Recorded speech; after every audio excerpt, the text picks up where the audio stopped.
Hello everyone, welcome you all on your own very favourite channel of new light NEET. तो आज हम लोग discussion करने जा रहे हैं all India full syllabus test second. और ये उन बच्चों की डिमांड पर शुरू किया गया है जिन बच्चों का सिलेक्शन थोड़े मार्क्स से रह गया था, या वो पूरा पूरा एनसीईआरटी 1 और एनसीईआरटी 2 का सिलेबस का रिवीजन चाहते थे। तो उन लोगों के लिए ये टेस्ट सीरीज स्टार्ट की गई है। आइए टेस्ट सीरीज का डिस्कशन हम लोग स्टार्ट करते हैं, फुल सिलेबस टेस्ट सेकंड। और ये सेशन है इस मिशन के तहत, अब पढ़ने का अधिकार सबको, डॉक्टर बनने का अधिकार भी सबको। ये मिशन है my mentor doctor SP Singh sir का। तो आइए इस नोबल कॉज के लिए सेशन स्टार्ट करें। और क्वेश्चन नंबर 91 आपके सामने है। Which of the following measures are useful for prevention and control of alcohol and drug abuse among adolescents. तो एडोलेसेंट्स में, जो किशोरावस्था में है, कौन से उपाय किशोरों में अल्कोहल और ड्रग के कुप्रयोग की रोकथाम तथा नियंत्रण में विशेष रूप से कारगर होंगे। तो पहला दिया हुआ है seeking professional and medical help. Seeking professional और मेडिकल हेल्प का मतलब यहाँ पर साइकेट्रिस्ट की मदद ली जाए, और जो रिहेबिलिटेशन प्रोग्राम्स हैं उनकी मदद ली जाए। Looking for danger science, danger science में विड्रॉल हो गया, आइसोलेशन हो गया, डिप्रेशन में रहता है, फटीग है, एग्रेशन है, ये सब डेंजर साइंस को देखा जाए तो ये भी सही है। Seeking help from parents and peers, peers का मतलब होता है सहपाठी, सहकर्मी, सेम एज ग्रुप के जो लोग हैं उनसे हेल्प ली जाए। तो ये सारे ही यहाँ पर प्रिवेंटिव मेजर्स हैं जिससे हम लोग ड्रग के कुप्रयोग की रोकथाम कर सकते हैं। तो यहाँ पे करेक्ट आंसर होगा फोर्थ। और एनसीईआरटी में कहाँ से है ये, तो ये ड्रग एब्यूज के बारे में दिया हुआ है। पेज नंबर है 145 to 146। Avoid undue peer pressure, education and counselling, seeking help from parents and peers, looking for danger signs and seeking professional and medical help. Next question, question number 92nd. If a flowering plant have 30 chromosomes in root cell, then select the correct option. तो यहाँ पर दिया हुआ है root cell में 30 chromosomes हैं। Root cell मतलब इसकी हो गई सोमैटिक सेल, बॉडी सेल हो गई। और सोमैटिक सेल में हमें पता है कि अगर फ्लावरिंग प्लांट है तो ये यहाँ पर 2n होगा, डिप्लॉयड होगा। तो 2n नंबर यहाँ पर दिया हुआ है 30, तो n कितना हो गया 15। अब देखते हैं generative cell, antipodal cell and pollen mother cell. तो जनरेटिव सेल कैसी होगी, हैप्लॉइड होगी। वेजिटेटिव और जनरेटिव सेल, ये पॉलन ग्रेन मेल गैमेटोफाइट की सेल्स हैं। तो मेल गैमेटोफाइट, तो गैमेटोफाइट कैसा होता है, हैप्लॉइड, उसकी सेल्स भी कैसी हुई, haploid. Antipodal cells, antipodal cells जो एम्ब्रियो सैक है, एम्ब्रियो सैक में एग सेल हैप्लॉइड, इसके बाद ये सिनर्जिड्स, ये भी हैप्लॉइड। और ये एंटीपोडल सेल्स, ये सब सेल किसकी हैं, फीमेल गैमेटोफाइट। तो फीमेल गैमेटोफाइट की सेल होने की वजह से यहाँ पर भी प्लॉइडी कितनी होगी, एन। तो एंटीपोडल सेल ये हो गई, तो यहाँ पर भी एन। और पॉलिन मदर सेल ये होता है 2n। तो n हो गया 15, ये भी 15, और ये हो गया 30। तो 15 15 30, ये हो गया 60। तो ये स्टेटमेंट सही हो गया। एग सेल, एग सेल हमें पता है एन है। पॉलन ग्रेन ये भी एन है, मेल गैमेटोफाइट है। और मेगास्पोर मदर सेल ये 2n, या माइक्रोस्पोर मदर सेल कुछ भी माना जाए, तब भी डिप्लॉयड ही होगा। तो n+n+2n, यहाँ पर भी 15 15 और 30, तो ये भी 60, ये भी ठीक है। सिनर्जिड्स, ये n होंगे, ये सिनर्जिड्स हैं, ये n सिनर्जिड्स। सिनर्जिड्स और एक्सेल मिलकर के एग apparatus बनाते हैं। सिनर्जिड्स और ये पॉलन ग्रेन, ये भी कैसा हो गया एन। और मेगास्पोर मदर सेल या माइक्रोस्पोर मदर सेल माना जाए तो ये 2n, और 2n यहाँ पर हो जाएगा 30। तो 30 + 15 + 15 ये होना चाहिए था 60, लेकिन यहाँ पर दिया है 45। तो ये सी हमारा गलत हो गया। एग सेल, एग सेल यहाँ पर N, vegetative cell of pollen grain, pollen grain की है, तो यहाँ पर भी ये एन, ये भी एन। और जाइगोट हमें पता है ये मेल और फीमेल गैमेट के फ्यूजन से 2n। तो ये हो गया 30 + 15 + 15 60। तो ये भी सही है। तो ए, बी और डी यहाँ पर सही है, आंसर होगा सेकंड। और ये एनसीईआरटी में देख लें, एनसीईआरटी में ये एंटीपोडल्स दिया हुआ डायग्राम में, इसी से अप्लाइड क्वेश्चन फ्रेम किया गया है। एनसीईआरटी 2, 5 to 11 सिनर्जिड्स कैप्लॉइडी वगैरह दिया हुआ है। एंटीपोडल्स ये किसका फीमेल गैमेटोफाइट है, एम्ब्रियो सैक, और गैमेटोफाइट होने की वजह से कैसा होगा, एन होगा। तो इस वजह से यहाँ पर आंसर था second. Now question number 93, select the correct match. यहाँ पर आपको करेक्ट मैच बताना है। बॉम्बिक्स, बॉम्बिक्स क्या है, silk worm. Culex, Culex mosquitoes. Limulus king crab, और हेरिडोनेरिया ब्लड सकिंग लीच। तो मैचिंग यहाँ पे सामने ही दी हुई है, A is 1, B is 2, C is 3rd and D is 4th। 93 का करेक्ट आंसर होगा फर्स्ट। और इसको यहाँ पर देखें तो एनसीईआरटी 1 पेज नंबर 43 और 44 से फ्रेम किया गया है। इकोनॉमिकली इम्पॉर्टेंट इंसेक्ट्स, यहाँ पर ये बॉम्बिक्स, सिल्कवर्म, ये बॉम्बिक्स, सिल्कवर्म, और यहाँ पर ये वेक्टर, क्यूलेक्स वेक्टर की तरह है। क्यूलेक्स किसके लिए वेक्टर का काम करता है, तो ये फाइलेरियल डिजीज। और लोकस्टा, लोकस्ट हो गया लिविंग फॉसिल, लिम्यूलस, ये यहाँ पर। नाउ क्वेश्चन नंबर 94, सही अनुरूपता का चयन करें, सेलेक्ट द करेक्ट मैच। यहाँ पे करेक्ट मैच आपको बताना है। तो ये यूरोकॉर्डेटा का मेंबर है, एसिडिया ट्रिप्लोब्लास्टिक है, सही है, लेकिन ये कॉर्डेट्स होते हैं, नॉन कॉर्डेट्स यहाँ पर गलत यूज किया गया है। यूरोकॉर्डेटा, फाइलम कॉर्डेटा में 3 सब फाइलम्स हैं, यूरोकॉर्डेटा, सिफेलोकॉर्डेटा और वर्टिब्रेटा। तो ये यूरोकॉर्डेट, यहाँ पर ये एसिडिया। फिर बी, फ्लाइटलेस बर्ड है, ऑस्ट्रिच, स्ट्रूथियो बोलते हैं, फ्लाइटलेस होती है। सीलोम प्रेजेंट है, कॉर्डेट्स हैं, ठीक है ये। तो बी यहाँ पर ठीक। सी, ये डिप्लोब्लास्टिक और पैरासाइट, ये डिप्लोब्लास्टिक नहीं, ये प्लेटियलमेंथीज का मेंबर है, तो ये ट्रिप्लोब्लास्टिक। ट्रिप्लोब्लास्टिक की शुरुआत ही यहाँ से ही होती है, प्लेटियलमेंथीज से ही, तो ये गलत हो गया।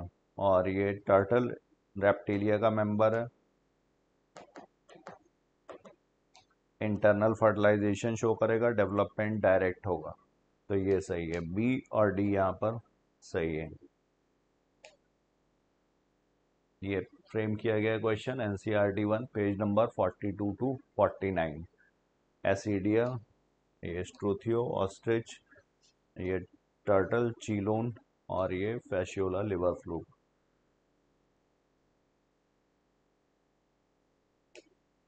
Next question, question number 95, which type of role PGR play in plants.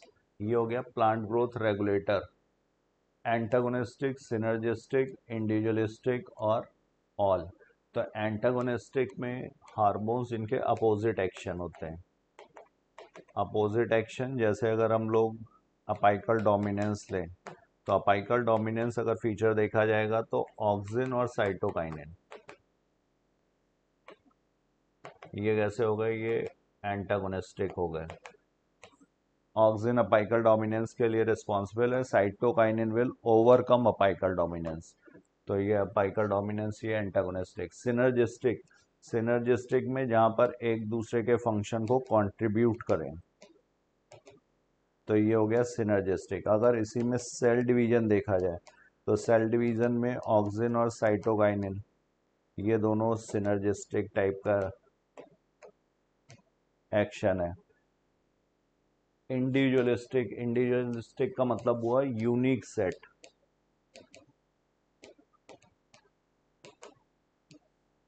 Unique set of features अगर शो करेंगे तो उसको बोला जाएगा इंडिविजुअलिस्टिक।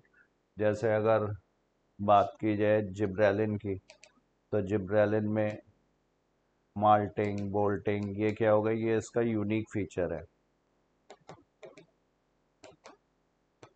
तो ये इसके इंडिविजुअलिस्टिक हो गए।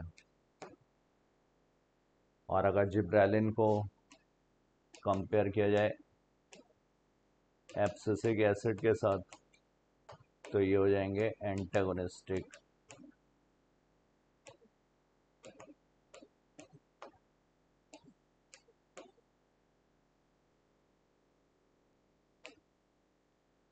और ये यहाँ से लिया गया है पेज नंबर 178 179।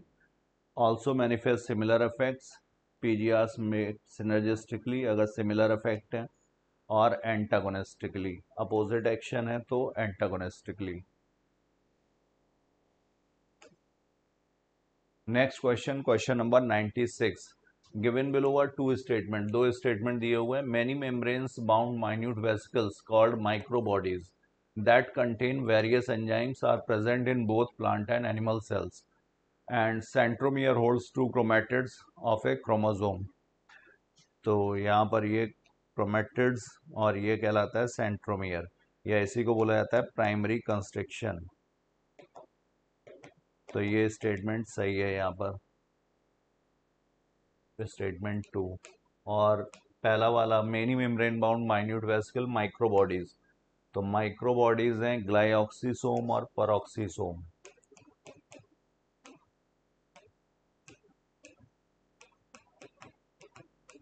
ये सिंगल मेम्ब्रेन बाउंडेड है,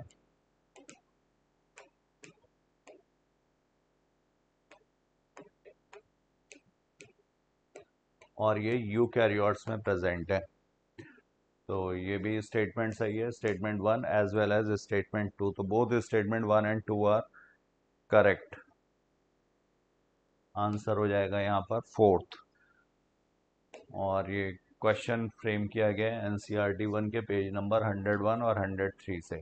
many membrane bound minute vesicle called microbodies, various enzymes, every chromosome essentially as a primary constriction or the centromere on the sides of which dish shaped kinetochores। तो ये हो गया हमारा question number 96। Now question number 97। given below are two statements। statement 1, a general rule of thumb is that rate doubles or decreases by half for every 10 degree centigrade change in either direction। तो ये सही है। Rate जो होगा catalyse reactions में ये temperature dependent होता है, और टेम्परेचर बढ़ाने पर रेट डबल हो जाएगा और कम करने पर ये हाफ हो जाएगा। Catalyse reactions proceed at rates vastly lower than that of uncatalysed one. Uncatalyse जिसमें कैटलिस्ट नहीं यूज़ किया जा रहा है, तो ये लोअर नहीं होता है, ये वास्टली हायर होगा। जिसमें कैटलिस्ट यूज़ किया जाएगा, जैसे कार्बोनिक एनहाइड्रेज अगर ना यूज़ किया जाए तो 200 molecules per hour carbonic acid के बनते हैं, और अगर कार्बोनिक एनहाइड्रेज यूज कर रहे हैं तो 6 लाख मॉलिक्यूल्स पर सेकेंड। तो करीब करीब मतलब 10 मिलियन टाइम्स ये बढ़ा सकता है। तो कैटलिस्ट की वजह से ये रिएक्शन रेट वास्टली हायर होगा, लोअर नहीं। तो ये स्टेटमेंट यहाँ पे गलत हो गया, स्टेटमेंट 1 यहाँ पर सही था। तो आंसर हो जाएगा statement 1 is correct but statement 2 is incorrect. Answer होगा second. Now we move to other question, question number, और ये क्वेश्चन था एनसीईआरटी 1 के पेज नंबर 113 से। Rates of physical and chemical processes are influenced by temperature among other factors. General rule of thumb is that rate doubles और decreases by half for every 10 degree centigrade change in either direction. Next question, question number 98। Which of the following is not a source of restriction endonuclease. तो restriction endonuclease जो है ये obtain किया जाता है bacteria से, और ये यहाँ पर प्रेजेंट होता है for from the protection of bacteriophage virus.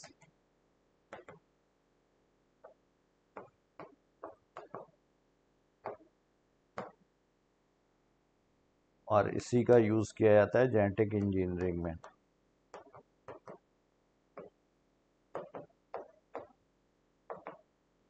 तो हीमोफिलस इन्फ्लुएंजी, ये हिन D2 जो है, इकोलाई, इको R1 वगैरह, इको R5, ये इससे बैसिलस अमाइलोलिक्विफेशियंस, बैम H1। तो कौन सा, एंट अमीबा कोलाई, ये प्रोटोजोआ है।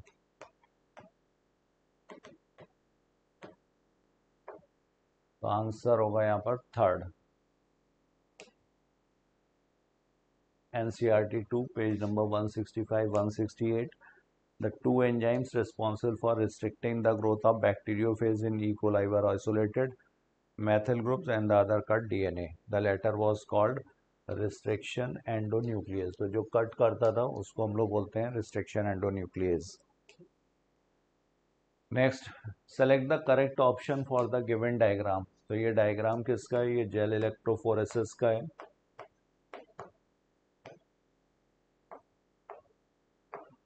और यहाँ पर यहाँ लोडिंग साइट दिखाई गई है डीएनए फ्रैगमेंट्स की।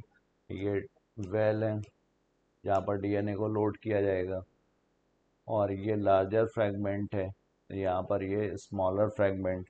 तो ए वेल्स बी स्मॉलेस्ट, ये गलत हो गया। ये सबसे बड़ा जो फ्रैगमेंट होगा वो पीछे रहेगा, जो सबसे स्मॉलर होगा वो सबसे आगे की तरफ।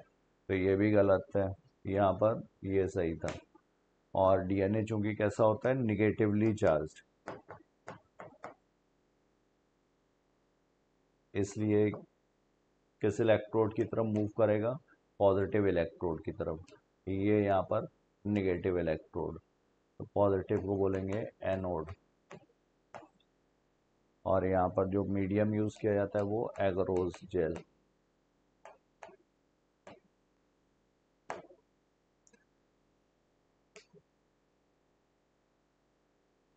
तो यहाँ पर ये क्वेश्चन था NCERT 2 पेज नंबर 168 से। Now question number 100, select the incorrect match. यहाँ पर इनकरेक्ट मैच आपको बताना है। Viola cleistogamous flower, Commelina produce only cleistogamous flower, Oxalis chasmogamous flower and geitonogamy genetically autogamy. तो यहाँ पे वायोला, ऑक्जेलिस और कॉमेलाइना ये दोनों तरीके के फ्लावर्स प्रोड्यूस करते हैं, क्लीस्टोगेमस भी और चैस्मोगेमस भी, as well as chasmogamous. Chasmogamous वो फ्लावर्स होंगे जो ओपन होते हैं, ब्लूमिंग होगी जिनकी, और cleistogamous which do not open at all,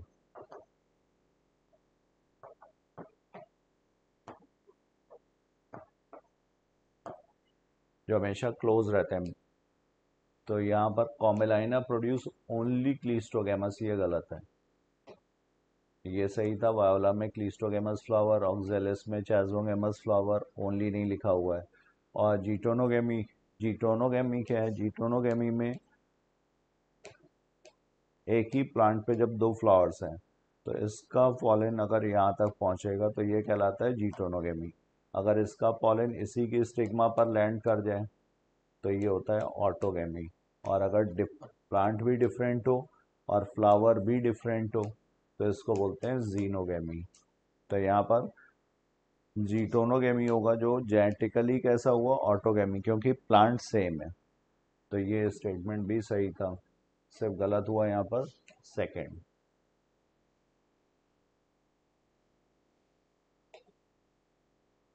NCERT 2 page number 12 से है ये। Chasmogamous flowers, cleistogamous flowers which do not open at all, and geitonogamy transfer of pollen grains from the anther to the stigma of another flower of the same plant. Next, assertion and reason. All reproductive tract infections are STDs, but all STDs are not RTIs, reproductive tract infection. तो ये सही है, reproductive tract infection जो reproductive organ से related है, जो reproductive organ को affect करेंगे तो उनको बोला जाएगा रिप्रोडक्टिव ट्रैक्ट इन्फेक्शन। और ये STI होंगे, मतलब सेक्सुअली ट्रांसमिटेड होते हैं। तो ये स्टेटमेंट सही है।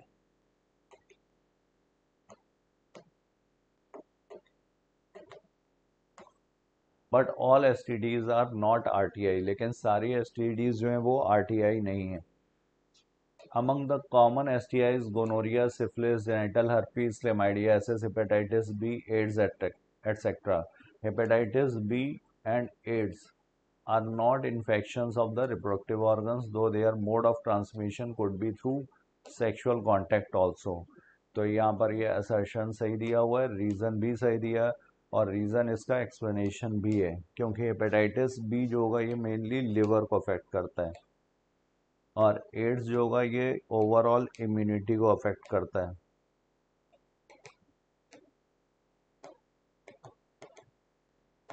तो इस वजह से यहाँ पर ये सही लिखा हुआ है, असर्शन भी सही है, रीज़न भी सही है, और ये करेक्ट एक्सप्लेनेशन भी है। तो 101 is fourth. Now we move to other question. ये 2020 और ये NCERT 2 पेज नंबर 47 से है। Hepatitis B and of course the most discussed infection, AIDS. Select the incorrect statement for ovary. Ovary is composed of ovarian follicles and stromal tissue. तो ovarian follicles ये सही है, ये कॉर्टेक्स में present होती हैं, और ये granulosa cells, layer of granulosa cells, theca, और यहाँ पर गैमीट की स्टेजेस होंगी, तो उसको बोलेंगे फॉलिकल, सही है। और स्ट्रोमा, स्ट्रोमा जो है ये कनेक्टिव टिश्यू है इसका, कॉर्टेक्स में भी प्रेजेंट है और मेडुला में भी। तो composed of ovarian follicles and stromal tissue सही है। Ovary is the primary female sex organ, ये भी ठीक है, क्योंकि ये हार्मोन्स भी प्रोड्यूस करेगा और गैमेट्स भी। Ovary produces two hormones, estrogen and androgen. In human female, a pair of ovaries located in the abdomen. तो ये सही है, ओवरी प्रोड्यूसेस टू हार्मोन्स, तो यहाँ पर अगर दो हार्मोन्स बोले जाएं तो ईस्ट्रोजन एंड प्रोजेस्टेरॉन, ये दो मेन है। इसके अलावा यहाँ पे रिलैक्सिन भी है और एनेबिन भी है, ये मेन हार्मोन्स है। तो इनकरेक्ट स्टेटमेंट हुआ यहाँ पर third. Next NCERT 1 page number 246-247 से, two groups of steroid hormones called oestrogen and progesterone, ovarian follicles and stromal tissue.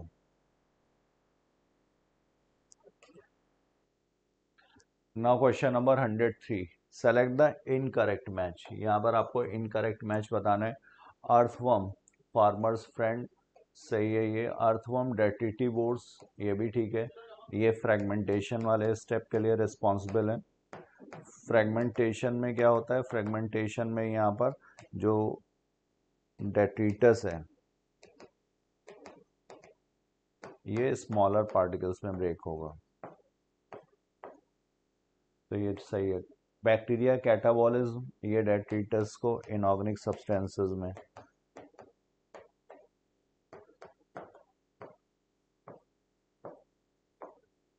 तो ये भी सही है। ह्यूमस हाईली सूटेबल, ये गलत है, रेजिस्टेंट होता है ये माइक्रोबियल एक्शन के लिए, और decompose at an extremely fast rate, fast rate नहीं, यहाँ पर स्लोअर रेट होगा। तो इनकरेक्ट मैच हुआ यहाँ पर फोर्थ। और ये क्वेश्चन है यहाँ पर NCERT 2 207 और 208 से, detritivores detritus into smaller particles, humus. Next question, question number 104, select the correct match. यहाँ पर आपको करेक्ट मैच बताना है। Fleshy leaves garlic food storage, spines cacti defence, petioles Australian acacia becomes green and synthesise food, underground जमीकंद food storage stem. तो ये सही है, अंडरग्राउंड स्टेम जो है ये जमीकंद है, ठीक है, और ये फूड स्टोरेज का काम करता है। Petioles Australian acacia becomes green and synthesise food, यहाँ पर जो लीफ लैमिना होता है वो फॉल ऑफ हो जाएगा, तो पेटियोल जो होता है वो पत्ती का काम करने लगता है, तो ये भी सही दिया हुआ है। इसको बोलते हैं फिल लोड। और स्पाइन्स कैक्टस में प्रेजेंट होते हैं, ये फिल्लोक्लेड स्टेम का ही मॉडिफिकेशन है, और यहाँ पर जो स्पाइन्स हैं ये लीव्स हैं, मॉडिफाइड लीव्स जो स्पाइन्स में कन्वर्ट हो गई हैं, तो डिफेंस का भी काम करेंगे और सरफेस एरिया को भी रिड्यूस कर रही हैं। फ्लैशी लीव्स गार्लिक, और ये फूड स्टोरेज के लिए, ये भी सही दिया हुआ है, तो आंसर होगा यहाँ पर थर्ड, सभी सही है। Now we move to other question, question number 105। और इससे पहले ये एनसीईआरटी ओल्ड का मॉडिफिकेशन है, ये मॉडिफिकेशंस में दिया हुआ है। Spines for defence, fleshy leaves of onion and garlic, store food and Australian acacia. Now question number 105, select the correct option for cockroach. तो कॉकरोच बाइसेक्सुअल नहीं, ये कैसा है, यूनिसेक्सुअल है। Number of ovary and testis are same, number of ovary and testis, ovary यहाँ पर 2, testis भी 2, तो ठीक है। ये यूरिकोटिलिक, यूरिक एसिड रिलीज करेगा एक्सक्रीशन में, ठीक है। लैब्रम 1 पेयर, ये गलत है। लैब्रम जो होता है ये अपर लिप के इक्विवेलेंट हुआ, और ये कैसा होगा, single. Number of hepatic caeca are greater than Malpighian tubules. Hepatic caeca का नंबर होता है 6 से 8, और ये डाइजेशन में हेल्प करते हैं। मैल्पिजियन ट्यूब्यूल्स होती हैं 100 से 150, तो नंबर किसका ज़्यादा हुआ, मैल्पिजियन ट्यूब्यूल्स का, तो ये गलत हो गया। डी गलत है, ई गलत है और ए गलत है। बी और सी यहाँ पर सही है, तो only B and C. Question number 105 में first. Now we move to another question, question number 106, NCERT old first. यहाँ से ये दिया गया था। Question number 105, hepatic caeca, uricotelic. 106, an abnormal human baby with 44 autosomes and plus XX triple X chromosome was born due to, तो ये किस वजह से हुआ होगा, फ्यूजन ऑफ 2 ओवा एंड 1 स्पर्म। तो ये एग्जाम्पल है एन्यूप्लॉइडी का। और अगर 2 ओवा और 1 स्पर्म अगर फ्यूज हो भी जाएं, वैसे तो होंगे नहीं, अगर हो भी जाएं तो यहाँ पर ये एन्यूप्लॉइडी नहीं हुई, नंबर ऑफ सेट बढ़ जाएगा, तो ये गलत हो गया। फ्यूजन ऑफ 2 स्पर्म्स, ये भी गलत है। Formation of abnormal sperms in the father, अगर एबनॉर्मल स्पर्म्स बनते भी हैं तो एक्स वाई ऑटोसोम्स में एक, और एक्स वाई ये एबनॉर्मल स्पर्म, और अगर ये फीमेल गैमेट से फ्यूज होता है तो यहाँ पर एक्स एक्स वाई होना चाहिए था, तो जो नहीं है, तो ये भी गलत हो गया। फॉर्मेशन ऑफ एबनॉर्मल ओवा इन द मदर, अगर एबनॉर्मल ओवा बने, एन्यूप्लॉइडी हो, तो यहाँ पर ये कंडीशन हो सकती है। ये हो गया gamete, female gamete. Sex chromosome का नॉन डिसजंक्शन हुआ, जिसकी वजह से यहाँ पे नंबर बढ़ गया, और ये यहाँ पर मेल गैमीट, ये मेल गैमीट अगर इसके साथ फ्यूज होगा तो उस कंडीशन में यहाँ पर ये हमें ऑटोसोम्स का पेयर और x x x total chromosomes हो जाएंगे 47, जो ये कंडीशन यहाँ पर दी हुई है, तो ये आंसर होगा यहाँ पर 4th। Now we move to other question, और ये क्वेश्चन था एनसीईआरटी 1 पेज नंबर 75-76 से, aneuploidy. Now question number 107, which of the following are the incorrect match. यहाँ पर इनकरेक्ट बताना है। एक्सप्लांट, टिश्यू कल्चर, तो एक्सप्लांट का यूज किया जाता है टिश्यू कल्चर में। एक्सप्लांट क्या है, any part of the plant जिसको टिश्यू कल्चर में यूज करेंगे तो उसे बोलते हैं एक्सप्लांट। माइक्रो प्रोपोगेशन, तो मल्टीप्लिकेशन होता है, साइज जो होगा स्मॉल होता है प्लांट्स का, प्लांटलेट्स का, तो इसलिए इसे बोलते हैं माइक्रो प्रोपगेशन, टिश्यू कल्चर के थ्रू जो होगा मल्टीप्लिकेशन। सोमा क्लोन्स, क्लोन्स होते हैं जो जेनेटिकली आइडेंटिकल होंगे, तो जेनेटिकली आइडेंटिकल, चूंकि ये जो टिश्यू कल्चर से प्लांटलेट्स बनते हैं ये सारे कैसे होंगे, जेनेटिकली आइडेंटिकल होंगे, तो ये कहलाते हैं सोमा क्लोन्स। और genetically modified organism, genetically modified वो हुआ जिसका जीनोम आर्टिफिशियली आल्टर किया गया है, आर्टिफिशियली अल्टर्ड।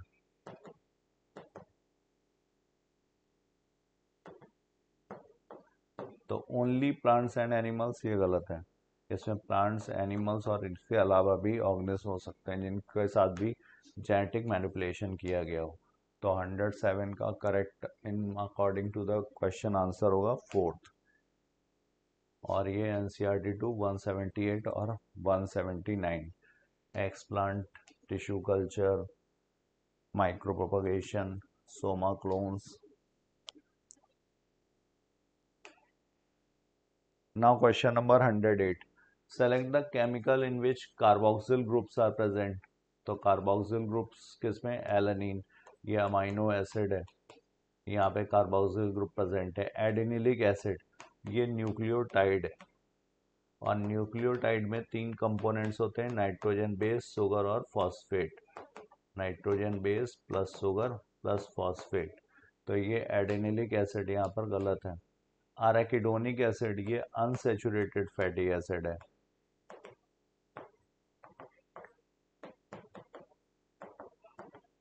और इसमें टोटल नंबर ऑफ कार्बन्स होते हैं 20 कार्बन्स।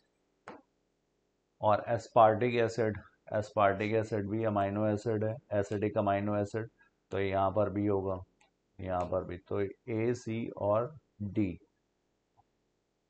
आंसर होगा fourth.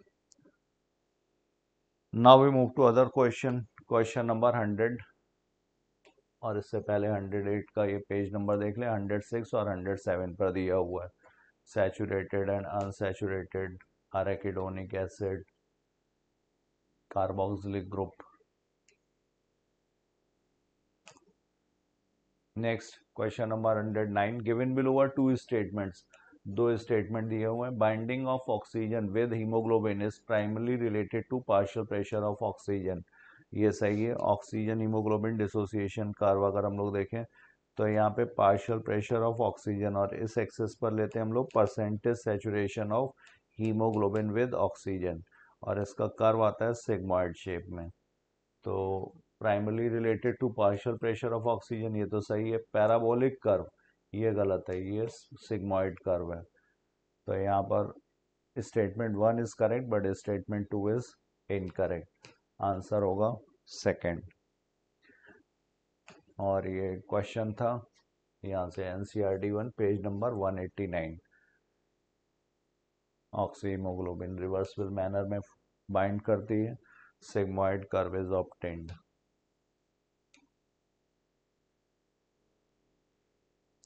primarily related to partial pressure of oxygen. Next question, question number 110. In photosystem 2, the reaction center absorbs 680 nanometer of wavelength of red light, causing electrons to become excited and jump into an orbit farther from the atomic nucleus. तो यहाँ पर centre कौन सा था, chlorophyll A का, P680, maximum 680 nanometre की wavelength को ये एब्जॉर्ब करता है।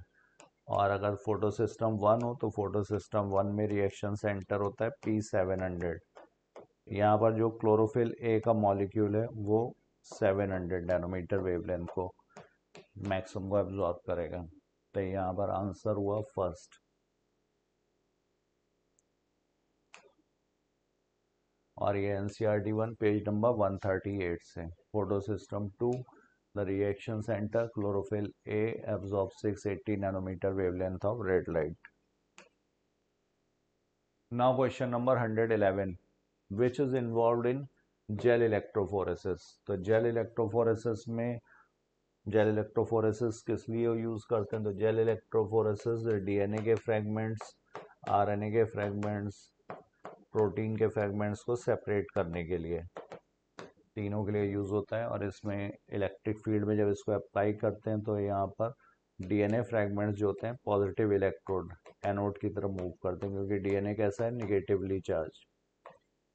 तो यूवी लाइट से देखा जाता है, और ये थेडियम ब्रोमाइड से स्टेन किया जाता है। एग्रोस जेल मीडियम यूज़ किया जाता है, तो इन सभी का यूज़ है, तो आंसर होगा यहाँ पे fourth. Now we move to other question, question NCERT 2 से था ये पिछला क्वेश्चन, 168 पेज नंबर पर दिया हुआ है। 112, in which organism transcription and translation takes place in the same compartment। तो ट्रांसक्रिप्शन और ट्रांसलेशन दोनों सेम कंपार्टमेंट में किसमें पॉसिबल है, ये प्रोकैरियोट्स में, क्योंकि यहाँ पे प्रोसेसिंग नहीं होती है, प्रोसेसिंग की ज़रूरत नहीं है और न्यूक्लियर मेम्ब्रेन भी नहीं है, तो जिसकी वजह से एक तरफ ट्रांसक्रिप्शन चल रहा होगा और ट्रांसलेशन भी साइमल्टेनियसली स्टार्ट हो सकता है। तो प्रोकैरियोट्स कौन से हुए, स्ट्रेप्टोकोक्कस हो गया, ई कोलाई हो गया, न्यूमोकोक्कस हो गया, यूग्लिना और स्पायरोगायरा, ये यूकैरियोट्स हैं, मतलब न्यूक्लियर मेम्ब्रेन प्रेजेंट है।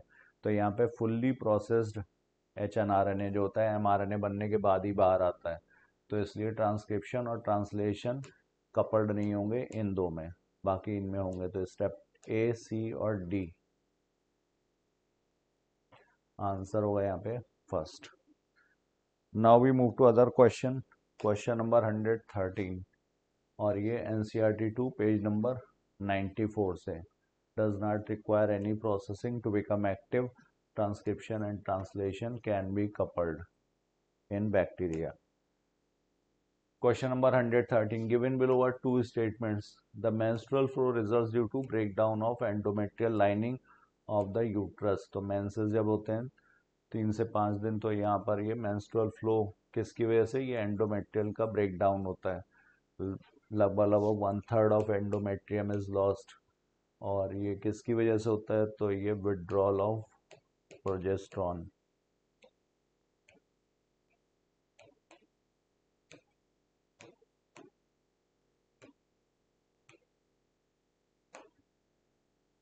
During pregnancy, all events of the menstrual cycle stop and there is no menstruation। तो ये भी सही है, प्रेगनेंसी वक्त मेंस्ट्रुएशन नहीं होता है। आंसर होगा यहाँ पर 113 का fourth. Both statement 1 and 2 are correct. NCERT 2 page number 34 और 35 से। Menstrual flow occurs and it lasts for 3 to 5 days. Menstrual flow results due to breakdown of endometrial lining. Next question 114. Given below are two statements. One is labeled as assertion and the other is labeled as reason. Assertion, ribosome organelle within organelle। तो ribosome के लिए सही है, organelle within an organelle, क्योंकि eukaryotic cell में ribosomes जो होता है वो क्लोरोप्लास्ट और माइटोकॉन्ड्रिया में भी प्रेजेंट है, तो जिस वजह से इसको बोला जाता है organelle within an organelle. तो in eukaryotic cell beside cytoplasm ribosomes are also present within mitochondria and chloroplast. तो ये भी सही है और ये भी सही है और इसको ये एक्सप्लेन भी कर रहा है, तो आंसर होगा यहाँ पर fourth.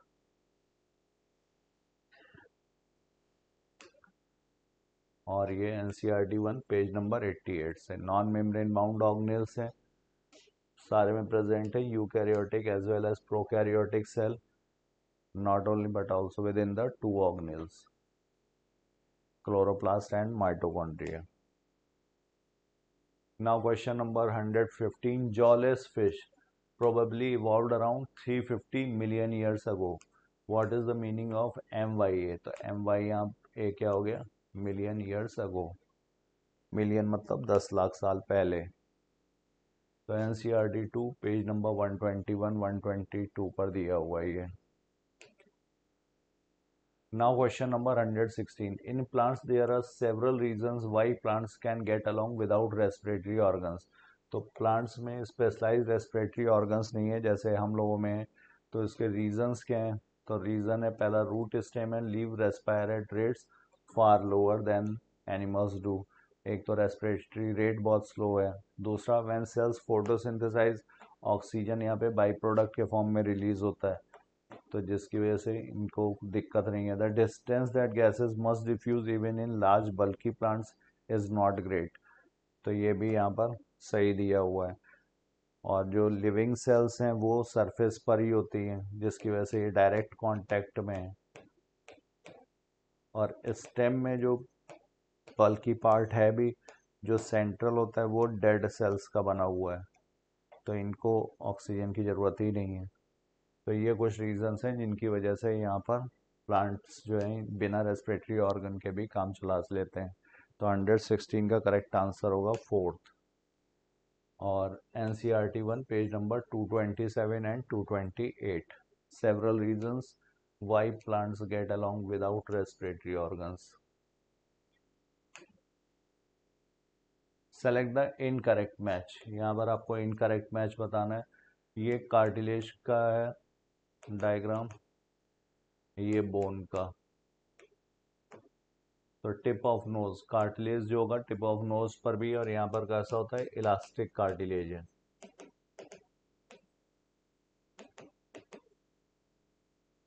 Hard and non pliable ground substance, ये बोन के लिए सही है, हार्ड है और नॉन प्लाइबल होता है, non flexible. Intercellular material is solid and pliable and resist compression, ये कार्टिलेज था तो कार्टिलेज के लिए सही है।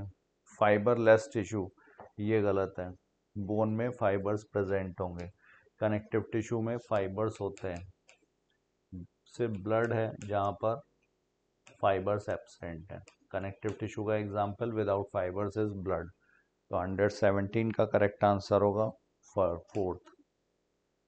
और NCERT ओल्ड 1 में दिया हुआ है ये बोन का डायग्राम और ये कार्टिलेज।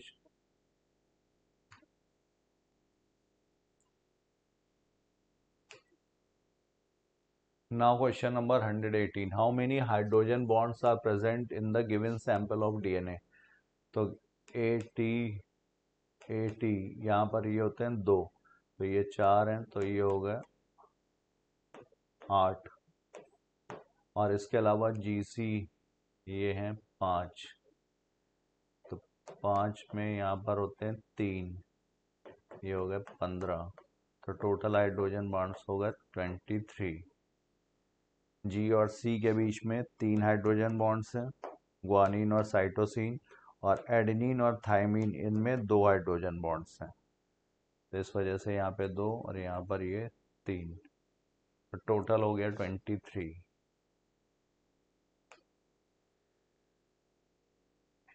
और ये NCERT 80-82 पर दिया हुआ है। Adenine forms 2 hydrogen bonds with thymine and vice versa. Similarly, guanine is bonded with cytosine with 3 hydrogen bonds.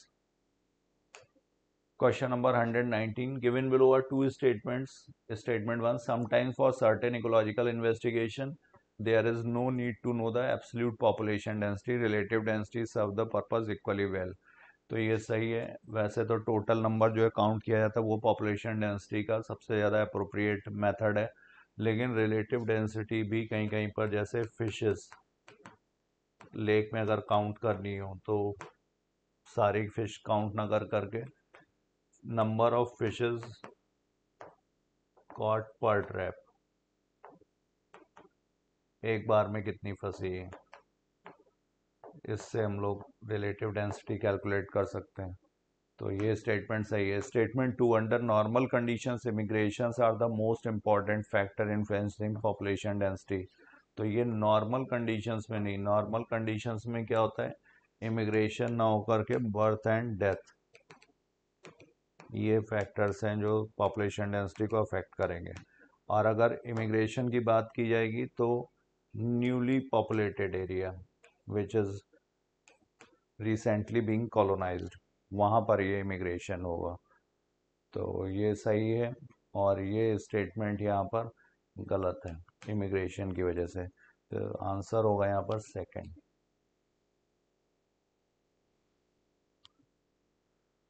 NCERT 2 page number 192 और 193 से।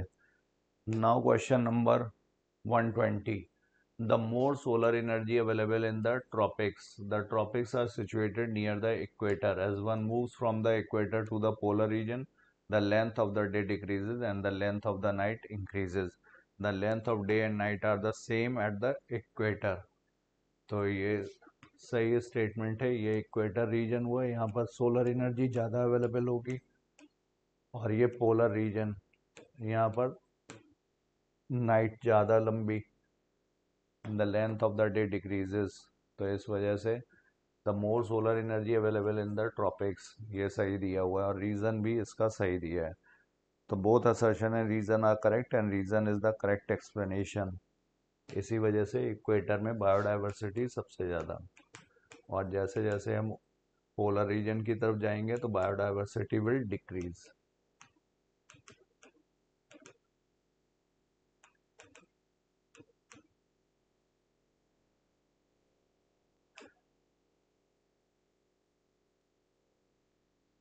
Now question number 121. Select the incorrect statement for genetic material. DNA chemically is less reactive and structurally more stable when compared to RNA. तो ये सही है, less reactive है क्योंकि यहाँ पर सेकंड प्राइम पोजीशन पर हाइड्रोक्सिल नहीं होता है, दूसरा डबल हेलिकल स्ट्रक्चर है, थाइमीन प्रेजेंट है instead of uracil. DNA is a better genetic material storage के लिए। Both DNA and RNA are able to mutate, ये भी ठीक है। डीएनए एंड आरएनए दोनों में म्यूटेशन पॉसिबल है। RNA mutate at a slower rate, ये गलत दिया है, यहाँ पर ये फास्टर रेट होगा क्योंकि केमिकली ज़्यादा रिएक्टिव होता है, स्ट्रक्चरली भी लेस स्टेबल है एज कंपेयर टू डीएनए। तो आंसर हो गया यहाँ पर फोर्थ, इनकरेक्ट स्टेटमेंट पूछा हुआ था। नाउ और ये एनसीईआरटी 2 पेज नंबर 87 से, molecule that can act as genetic material must fulfil the following criteria. Now question number 122, select the incorrect match.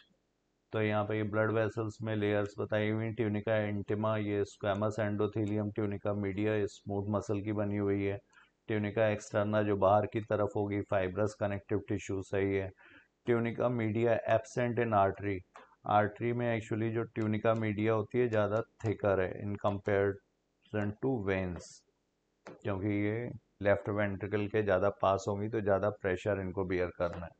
तो इनकरेक्ट मैच यहाँ पर ये हो गया फोर्थ,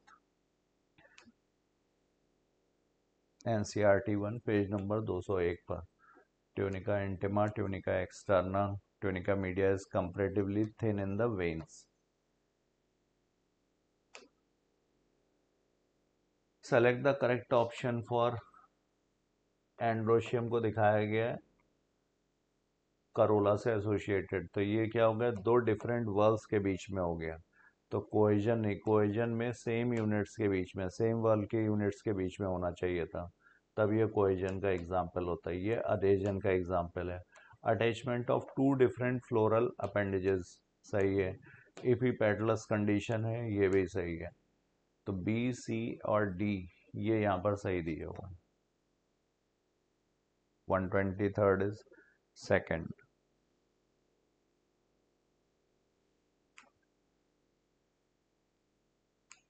और ये एनसीईआरटी 1 पेज नंबर 68 से। Now question number 124, which kind of meristem are free of virus, apical, axillary, only apical. तो मेरिस्टेम अपाइकल हो या एक्सिलरी हो, दोनों ही यहाँ पर फ्री होती हैं, बोथ 1 and 2। और इसका रीज़न है ये रैपिडली डिवाइड होती हैं, और दूसरा ये एवैस्कुलर है।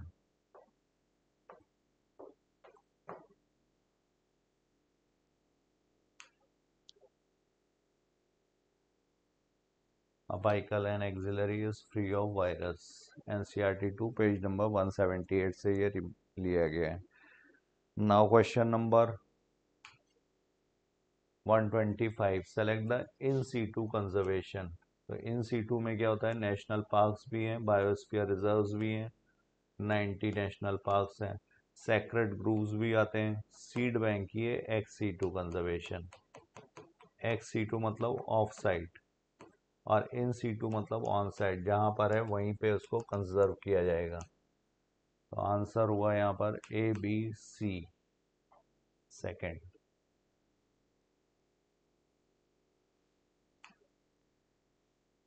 तो एनसीईआरटी 2 पेज नंबर 224 और 225 पर दिया हुआ है, national park, biosphere reserve, sanctuaries, ये सब in situ conservation. 90 national parks हैं, 14 biosphere reserve. Select the incorrect statement for tracheid. तो ट्रैकिड का शेप ये कैसा होता है, फ्यूजी फॉर्म होता है, टेपरिंग एंड्स होंगे और बीच में ये फूला हुआ होगा। वाटर ट्रांसपोर्ट में हेल्प करता है और इम्परफोरेटेड एंड्स होते हैं यहाँ पर। ओपनिंग एब्सेंट होगी एंड्स पर। वेसल्स होते तो वहाँ पे परफोरेशन प्रेजेंट होता। तो हेल्प इन वाटर ट्रांसपोर्ट सही है। मेन जाइलरी एलिमेंट है ये। Present in only gymnosperm and angiosperm, ये गलत है। ये जिम्नोस्पर्म में भी प्रेजेंट होते हैं, एंजियोस्पर्म में भी प्रेजेंट होते हैं और टेरिडोफाइट्स में भी प्रेजेंट है। इट इज नॉन लिविंग, ये सही है। It is component of xylem, ये भी सही है। तो इनकरेक्ट स्टेटमेंट यहाँ पर हो गया सेकंड।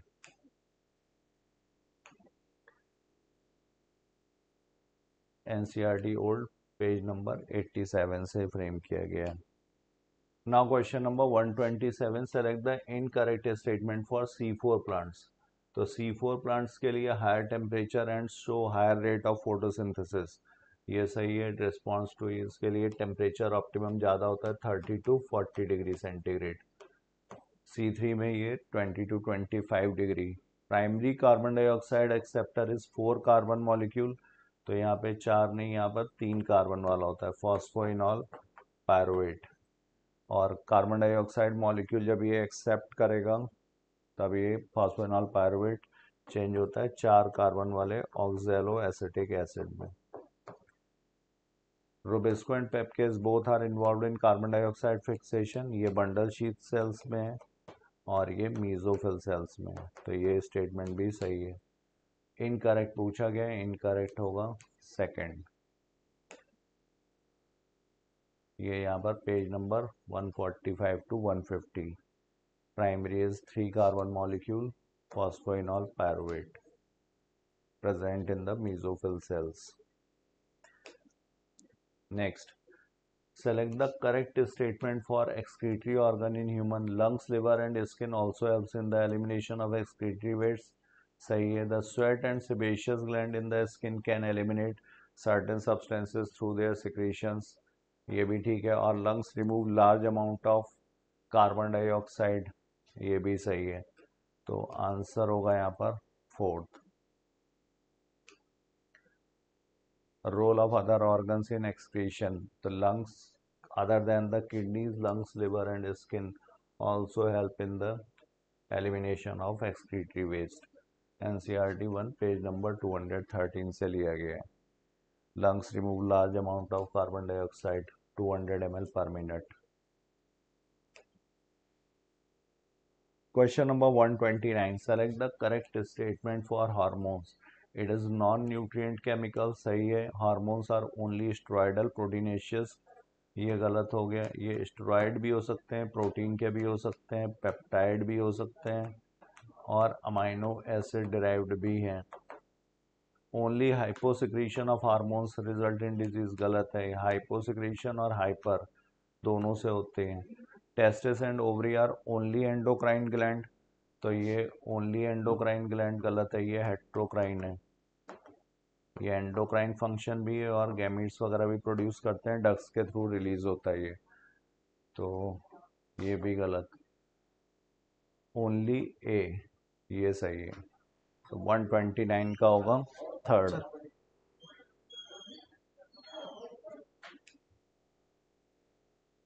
एनसीईआरटी 1 239 to 247 पे दिया हुआ है।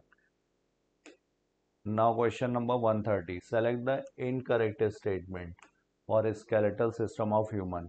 It is grouped into two principal divisions, the axial and the appendicular skeleton. तो ये सही है, एक्सियल और अपेंडिकुलर स्केलेटन। जो एक्सियल जो मीडियन एक्सिस पर होगा वो एक्सियल और जो लेटरल है साइड में वो appendicular. Skull is composed of 4 set of bones, skull में 2 है, एक है क्रेनियम और दूसरा है फेशियल। तो फेशियल में होती है 14 और क्रेनियम में है 8, तो स्कल हो गया टोटल 22। एक्सियल स्केलेटन कंप्राइजेज 80, सही है, और अपेंडिकुलर में 126, टोटल 206। इन स्कल 2 ऑक्सीपिटल कॉन्डाइल्स, इसीलिए इसे बोलते हैं डाइकॉन्डाइलिक स्कल।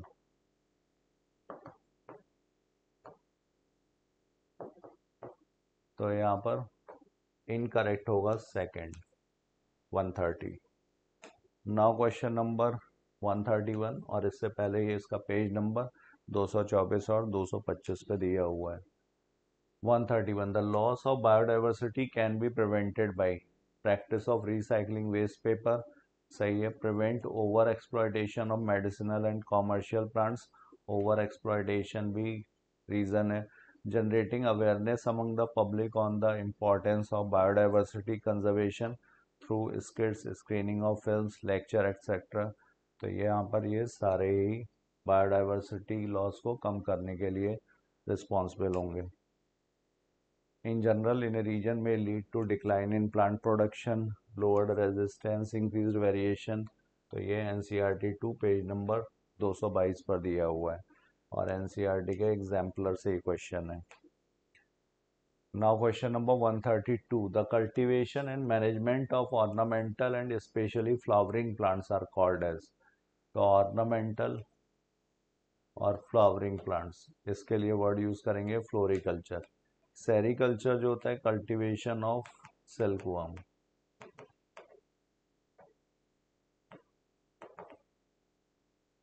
ऑलरिकल्चर ये वेजिटेबल्स के लिए कल्टीवेशन के लिए.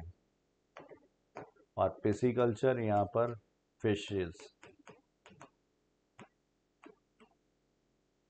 तो आंसर होगा यहाँ पर fourth. Now we move to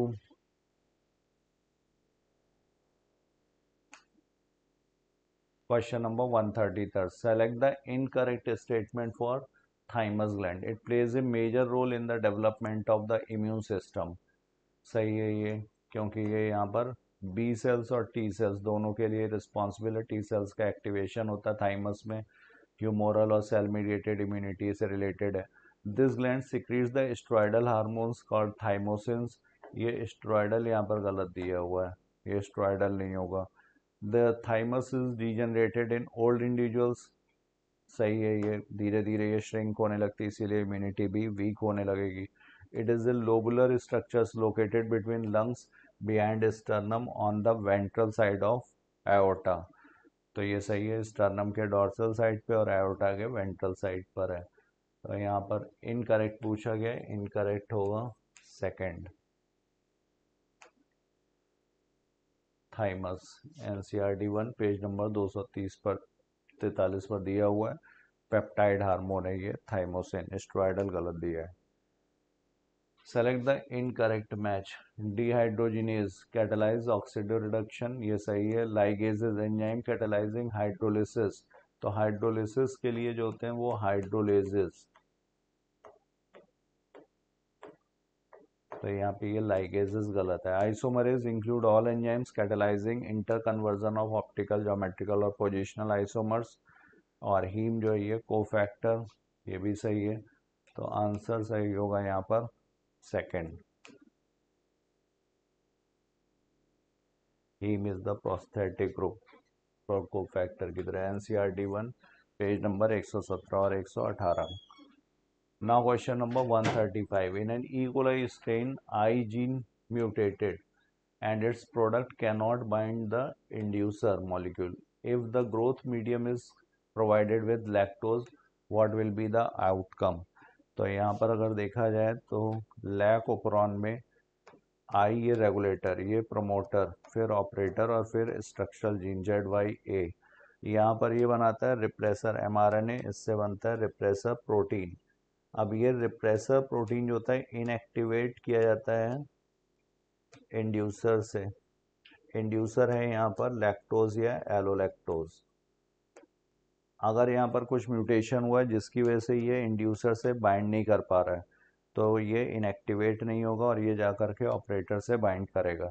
और जब ये ऑपरेटर से बाइंड होता है तो फिर RNA पॉलीमरेज जो होगा वो ट्रांसक्रिप्शन नहीं कर पाएगा, वो प्रमोटर पे नहीं आएगा. तो जिस वजह से आंसर होगा ZY genes will not be translated. तो लैकोप्रोन ये NCERT 2 पेज नंबर 100 पर दिया हुआ है. हेलो बच्चों, तो अभी तक आप लोगों ने 135 तक क्वेश्चंस देख लिए हैं. किनके साथ? सेलन सर के साथ. और अब मैं आपको 136 से 180 तक कराने आया हूं. और आपको पता है हम लोग पेपर का डिस्कशन कर रहे हैं FST 2 का. फुल सिलेबस टेस्ट की शुरुआत हो चुकी है बेटा, और आज हमारा दूसरा टेस्ट था। चलिए शुरू करते हैं इसका डिस्कशन में कि क्वेश्चन कैसे कैसे हैं और आपको करने में मजा आया या नहीं आया। चलिए देखते हैं। सबसे पहले 136 क्वेश्चन का सबसे पहला स्टेटमेंट क्या है?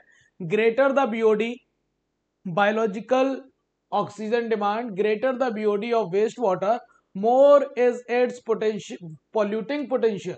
बिल्कुल, अगर बीओडी किसी भी पोल्यूटेड वाटर की ज्यादा होगी तो भाई साहब सीधी सी बात है कि बीओडी का ज्यादा होना इसका मतलब ऑर्गेनिक अशुद्धियों का ज्यादा होना, इसका मतलब ज्यादा पॉल्यूटिंग पोटेंशियल होगा। सही बात है। फिर लिखा lesser the BOD of the waste water, less its polluting potential. ये भी बात सही है, बीओडी कम है तो पॉल्यूटिंग पोटेंशियल कम होगा, बीओडी ज्यादा है तो पॉल्यूटिंग पोटेंशियल ज्यादा होगा। दोनों स्टेटमेंट सही हैं और इस तरह से आंसर आपका 4 बनेगा। आंसर क्या बन जाएगा बेटा? 4। अगला क्वेश्चन देख लो। अगला क्वेश्चन है हमारे पास 137, लेकिन 136 के आपको जो क्वेश्चन है वो इस पेज से लिया गया है, एनसीईआरटी 2 के 154 पेज नंबर से, जहां पर बायोकेमिकल ऑक्सीजन डिमांड के बारे में साफ साफ आपको बोला गया है, बताया गया है, जिसमें कहा गया है कि बेटा कि यहां पर बीओडी जितनी ज्यादा होगी उतना ज्यादा पॉल्यूटिंग पोटेंशियल, बीओडी जितना कम उतना कम बीओडी पोटेंशियल होगा। अगला देखिए, स्टेटमेंट है 137 में, और स्टेटमेंट नहीं सॉरी असर्शन और रीजन है। असर्शन कह रहा है बर्नेकल जो ग्रो कर रहे हैं on the back of whale are example of commensalism. तो बर्नेकल जो होते हैं वो वेल पर चिपके रहते हैं और वेल को कोई प्रॉब्लम नहीं है, बर्नेकल को एक जगह से दूसरी जगह चला गया, फूड मिल गया उसे। तो ये वाली बात असर्शन की ठीक है। रीजन में बर्नेकल हार्म कर रहा है वेल को and also reduce the survival and growth of the well. ये बात बिल्कुल गलत है, वेल पर कोई असर नहीं पड़ता बेटा। इस बेस पर आंसर आपके पास असर्शन सही है और रीजन गलत है। तो इस तरह से आंसर आपका सेकंड बन जाएगा। 137 का आंसर क्या बनेगा बेटा? सेकंड बन जाएगा। और इसका रेफरेंस हमने कहां से लिया है? तो इसका रेफरेंस है एनसीईआरटी 2 के पेज नंबर 201 से, जहां पर कमेंसलिज्म की बात की गई, जहां पर कमेंसलिज्म की बात की गई है। और यहां पर साफ साफ लिखा हुआ है कि भाई कमेंसलिज्म में एक पार्टी को बेनिफिशियल होता है, एक को आपके पास ना बेनिफिशियल ना बेनिफिट ना हार्म। ठीक है, ये वाला रिलेशनशिप होता है। ठीक है, अगला देखिए क्वेश्चन है 138, select the correct statement. Correct statement निकालना बेटा, और करेक्ट स्टेटमेंट में आपको यह बताना कॉर्पस कैलोसम जो है, और वो भी ह्यूमन ब्रेन के लिए करेक्ट है, बताना है। तो corpus callosum is a unique feature of human brain, बिल्कुल सही है। Brain can be divide into 3 major part, fore brain, mid brain, hind brain. और फिर the hind brain comprises pons, cerebellum और मेडुला। हाइंड ब्रेन जो है comprises बना होता है पोन से, सेरिबेलम और मेडुला से, सही है। एसोसिएशन एरिया और limbic system are included in fore brain. सारी बातें बिल्कुल सही है। आंसर आपका 4 बन जाएगा। आंसर क्या बन जाएगा बेटा? 4। और यहां पर आपको देखना है कि फोर ब्रेन के बारे में यहां पर cerebral hemisphere, corpus callosum, association area, और आपको पता है एनसीईआरटी 1 के 235 पेज पर इसकी पूरी डिटेल आपको मिलेगी। अगला क्वेश्चन, अगला क्वेश्चन है select the incorrect match for genetic code. Incorrect match बताना है। तो इनकरेक्ट मैच में सबसे पहले लिखा हुआ यू, जो कि लाइसिन के लिए नहीं होता, फेनिल एलनिन के लिए होता है, याद रखिएगा। किसके लिए होता है? फेनिल एलनिन के लिए। और यूयूसीवी फेनिल एलनिन के लिए है, जे वाला ग्लाइसिन के लिए है, और ये लाइसिन के लिए। गलत जवाब आपका बनेगा 139 का फर्स्ट। और ये आपको मिलेगा मॉलिक्यूलर बेसिस ऑफ इनहेरिटेंस के इस वाली टेबल से, जिसमें आपको यू साफ साफ देखने को मिल रहा है, फेनिल एलनिन के लिए है। ठीक है, एनसीईआरटी 2 पेज नंबर 96। अगला क्वेश्चन देखिए, यहां पर लिखा है इन the given below diagram how many, कितने यहां पर मल्टी सेलुलर और हेट्रोट्रॉफिक ऑर्गेनिज्म है। तो भाई साहब ये साइनोबैक्टीरिया है। साइनोबैक्टीरिया जो है वो यूनिसेलुलर ऑटोट्रॉफिक होता है। ये डाइनोफ्लैजिलेट है, ये भी आपके पास यूनिसेलुलर, आपके पास ऑटोट्रॉफिक है। स्लाइम मोल्ड, ये स्लाइम मोल्ड यूनिसेलुलर आपके पास हो गया, ये हो गया आपका स्लाइम मोल्ड। और स्लाइम मोल्ड की बात करी जाए तो ये यूनिसेलुलर हेट्रोट्रॉफिक है, जबकि पैरामीशियम यूनिसेलुलर, ये पैरामीशियम है और ये यूनिसेलुलर आपके पास हो जाएगा हेट्रोट्रॉफिक। जबकि ये फोटो फंजाई का दिख रहा है, ये फोटो फंजाई का दिख रहा है। फंजाई क्या होते हैं? फंजाई मल्टी सेलुलर होते हैं और हेट्रोट्रॉफिक होते हैं। और कैसे होते हैं बेटा? हेट्रोट्रॉफिक। इसका मतलब 140 का ई और एफ ऑप्शन ठीक है, मतलब दो बातें सही हैं, आंसर 4 बनेगा। 140 का आंसर क्या बन जाएगा बेटा? 140 का आंसर 4 हो जाएगा। दो ऑप्शन ठीक है। ये रेफरेंस आपको कहां से मिल सकता है? वो मिलेगा एनसीईआरटी 1 के पेज नंबर 12 to 15, जिसमें आपको मिल जाएगा प्रोटिस्टा के बारे में जो कि यूनिसेलुलर यूकैरियोट है, और आपको बैक्टीरिया के बारे में भी जिसमें साइनोबैक्टीरिया की बात की गई है, फोटोसिंथेटिक है। आगे 141 क्या कह रहा है? फ्रॉम बैक्टीरिया, असर्शन है बेटा, from bacteria for isolation of genetic material, मतलब जैसे कि DNA were used many type of enzyme. बिल्कुल, आपके बैक्टीरिया से अगर आपको डीएनए निकालना है, पहले उसकी सेल वॉल तोड़ोगे, लाइसोजाइम दोगे, है ना, फिर बाद में आप आरएनएज और प्रोटीएजेस का यूज करके तब डीएनए को निकाल पाओगे, वो भी चिल्ड एथेनॉल डाल के, है ना। तो आपको कई सारे एंजाइम्स की जरूरत पड़ेगी। रीजन में लिखा हुआ है during isolation of genetic material from bacteria other than other than DNA, all type of chemicals or molecules should be degraded. So variety of enzymes are used for removal of other molecule of chemicals. बिल्कुल बात सही है, बिल्कुल बात सही है, मतलब assertion भी सही असर्शन भी सही, रीजन भी सही और करेक्ट एक्सप्लेनेशन भी है। आंसर आपका 141 का 4 हो जाएगा। 141 का 4 हो जाना है और इसकी डिटेल आपको मिलेगी एनसीईआरटी के 2 पेज नंबर 171 से, जहां पर वो आइसोलेशन ऑफ जेनेटिक मटेरियल की बात कर रहे हैं और वो कह रहे हैं कि अगर बैक्टीरिया अगर यूज करोगे तो भाई बैक्टीरिया से अगर डीएनए निकालना है तो लाइसोजाइम यूज करना, आरएनएज यूज करना है, प्रोटीएजेस का यूज करना, डिफरेंट एंजाइम्स का यूज करना पड़ेगा। चलिए बढ़िया क्वेश्चन आपके पास, सेलेक्ट द करेक्ट स्टेटमेंट, और करेक्ट स्टेटमेंट में लिखा हुआ है P square plus 2pq plus Q square binomial expression तो है, लेकिन ये P square plus Q square का नहीं है, ये तो है पी प्लस क्यू के होल स्क्वायर का, अंदर भी स्क्वायर लगा दिया है, दैट्स वाई ये वाली बात गलत हो गई। फर्स्ट मैमल वर लाइक श्रीव्स, ये बात सही है। फिर लिखा है cranial capacity homo erectus is lesser than Homo habilis, ये बात सही है या गलत है? तो बताइए, ये वाली बात आपके पास होमो इरेक्टस, ये वाली बात भी गलत हो गई। होमो इरेक्टस की लेसर नहीं होती होमो हैबिलिस से, ज्यादा होती है, और टायरेनोसॉरस रेक्स उस 200 फीट लंबा नहीं होता, ये 20 फीट लंबे होने की बात है। तो आपके पास ये वाली बात गलत, सही सिर्फ 142 का सेकंड आएगा, 142 का सेकंड आएगा बेटा, सिर्फ एक स्टेटमेंट सही है। अगला देखिए, यहां पर आप देखिए कि भैया जो ये एक्सप्रेशन आया था बाइनोमियल एक्सप्रेशन, वो है p प्लस क्यू का होल स्क्वायर, ना कि p square plus Q square का होल स्क्वायर। और यहां पर देखिए टायरेनोसॉरस 20 फीट की हाइट का होता है, ना कि आपके पास 200 फीट का, और यहां पर आपके पास होमो इरेक्टस अबाउट होमो इरेक्टस की क्रेनियल कैपेसिटी 900 सीसी दी हुई है ना, आपको ये बात, और फर्स्ट मैमल वर लाइक श्रीव्स, है ना, ये सारे आपको डिटेल मिलेगी एनसीईआरटी 2 के 120 से लेकर 128 पेज तक। अगला question 143, which of the following are important for healthy ecosystem, healthy ecosystem के लिए क्या क्या इंपॉर्टेंट है? प्रोड्यूसर्स बिल्कुल बहुत जरूरी हैं, हर्बीवोर्स, कार्निवोर, डिकम्पोजर्स, सारे बहुत जरूरी। आंसर क्या हो जाएगा? ऑल। 143 का आंसर ऑल हो जाना है, सारे ही इंपॉर्टेंट फैक्टर्स हैं हेल्दी इकोसिस्टम को बनाए रखने के लिए।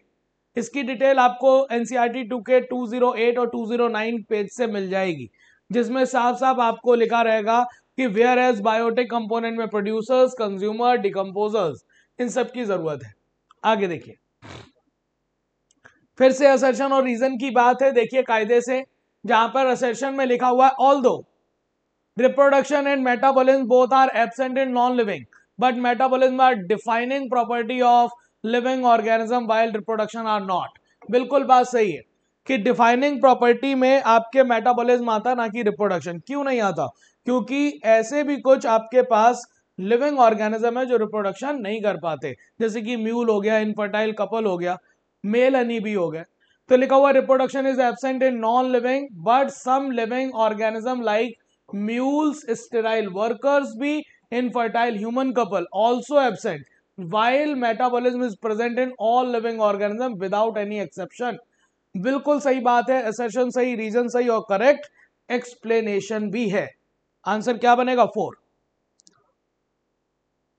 अगला, और इसकी डिटेल आपको ओल्ड एनसीईआरटी के आपको पेज नंबर 4 से और 5 से मिल जाएगा, और 11th एनसीईआरटी मतलब पहला चैप्टर लिविंग वर्ल्ड, जहां पर reproduction likewise characteristic of living organism, और वहां पर साफ साफ लिखा हुआ है कि भाई जो रिप्रोडक्शन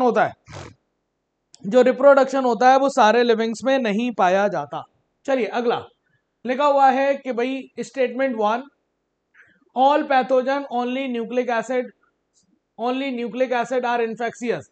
क्या सारे पैथोजन में सिर्फ न्यूक्लिक एसिड इन्फेक्शियस है? बात गलत है। आपने प्रायोन्स का नाम सुना होगा, प्रायोन्स के पास तो न्यूक्लिक एसिड नहीं है, आपके पास एबनॉर्मली फोल्डेड प्रोटीन है, वो भी इन्फेक्शन करती है, वो भी आपके पास डिजीज कॉज करती है। आपने सीआर जैकब का डिजीज का नाम सुना होगा, मैड काउ डिजीज, मतलब BSE, बोवाइन स्पॉन्जीफॉर्म इंसेफेलोपैथी का नाम सुना होगा। स्टेटमेंट 2 लिखा हुआ है parasitic relationship is seen between TMV and tobacco. बिल्कुल, वायरस और उस प्लांट के बीच में पैरासिटिक रिलेशनशिप है।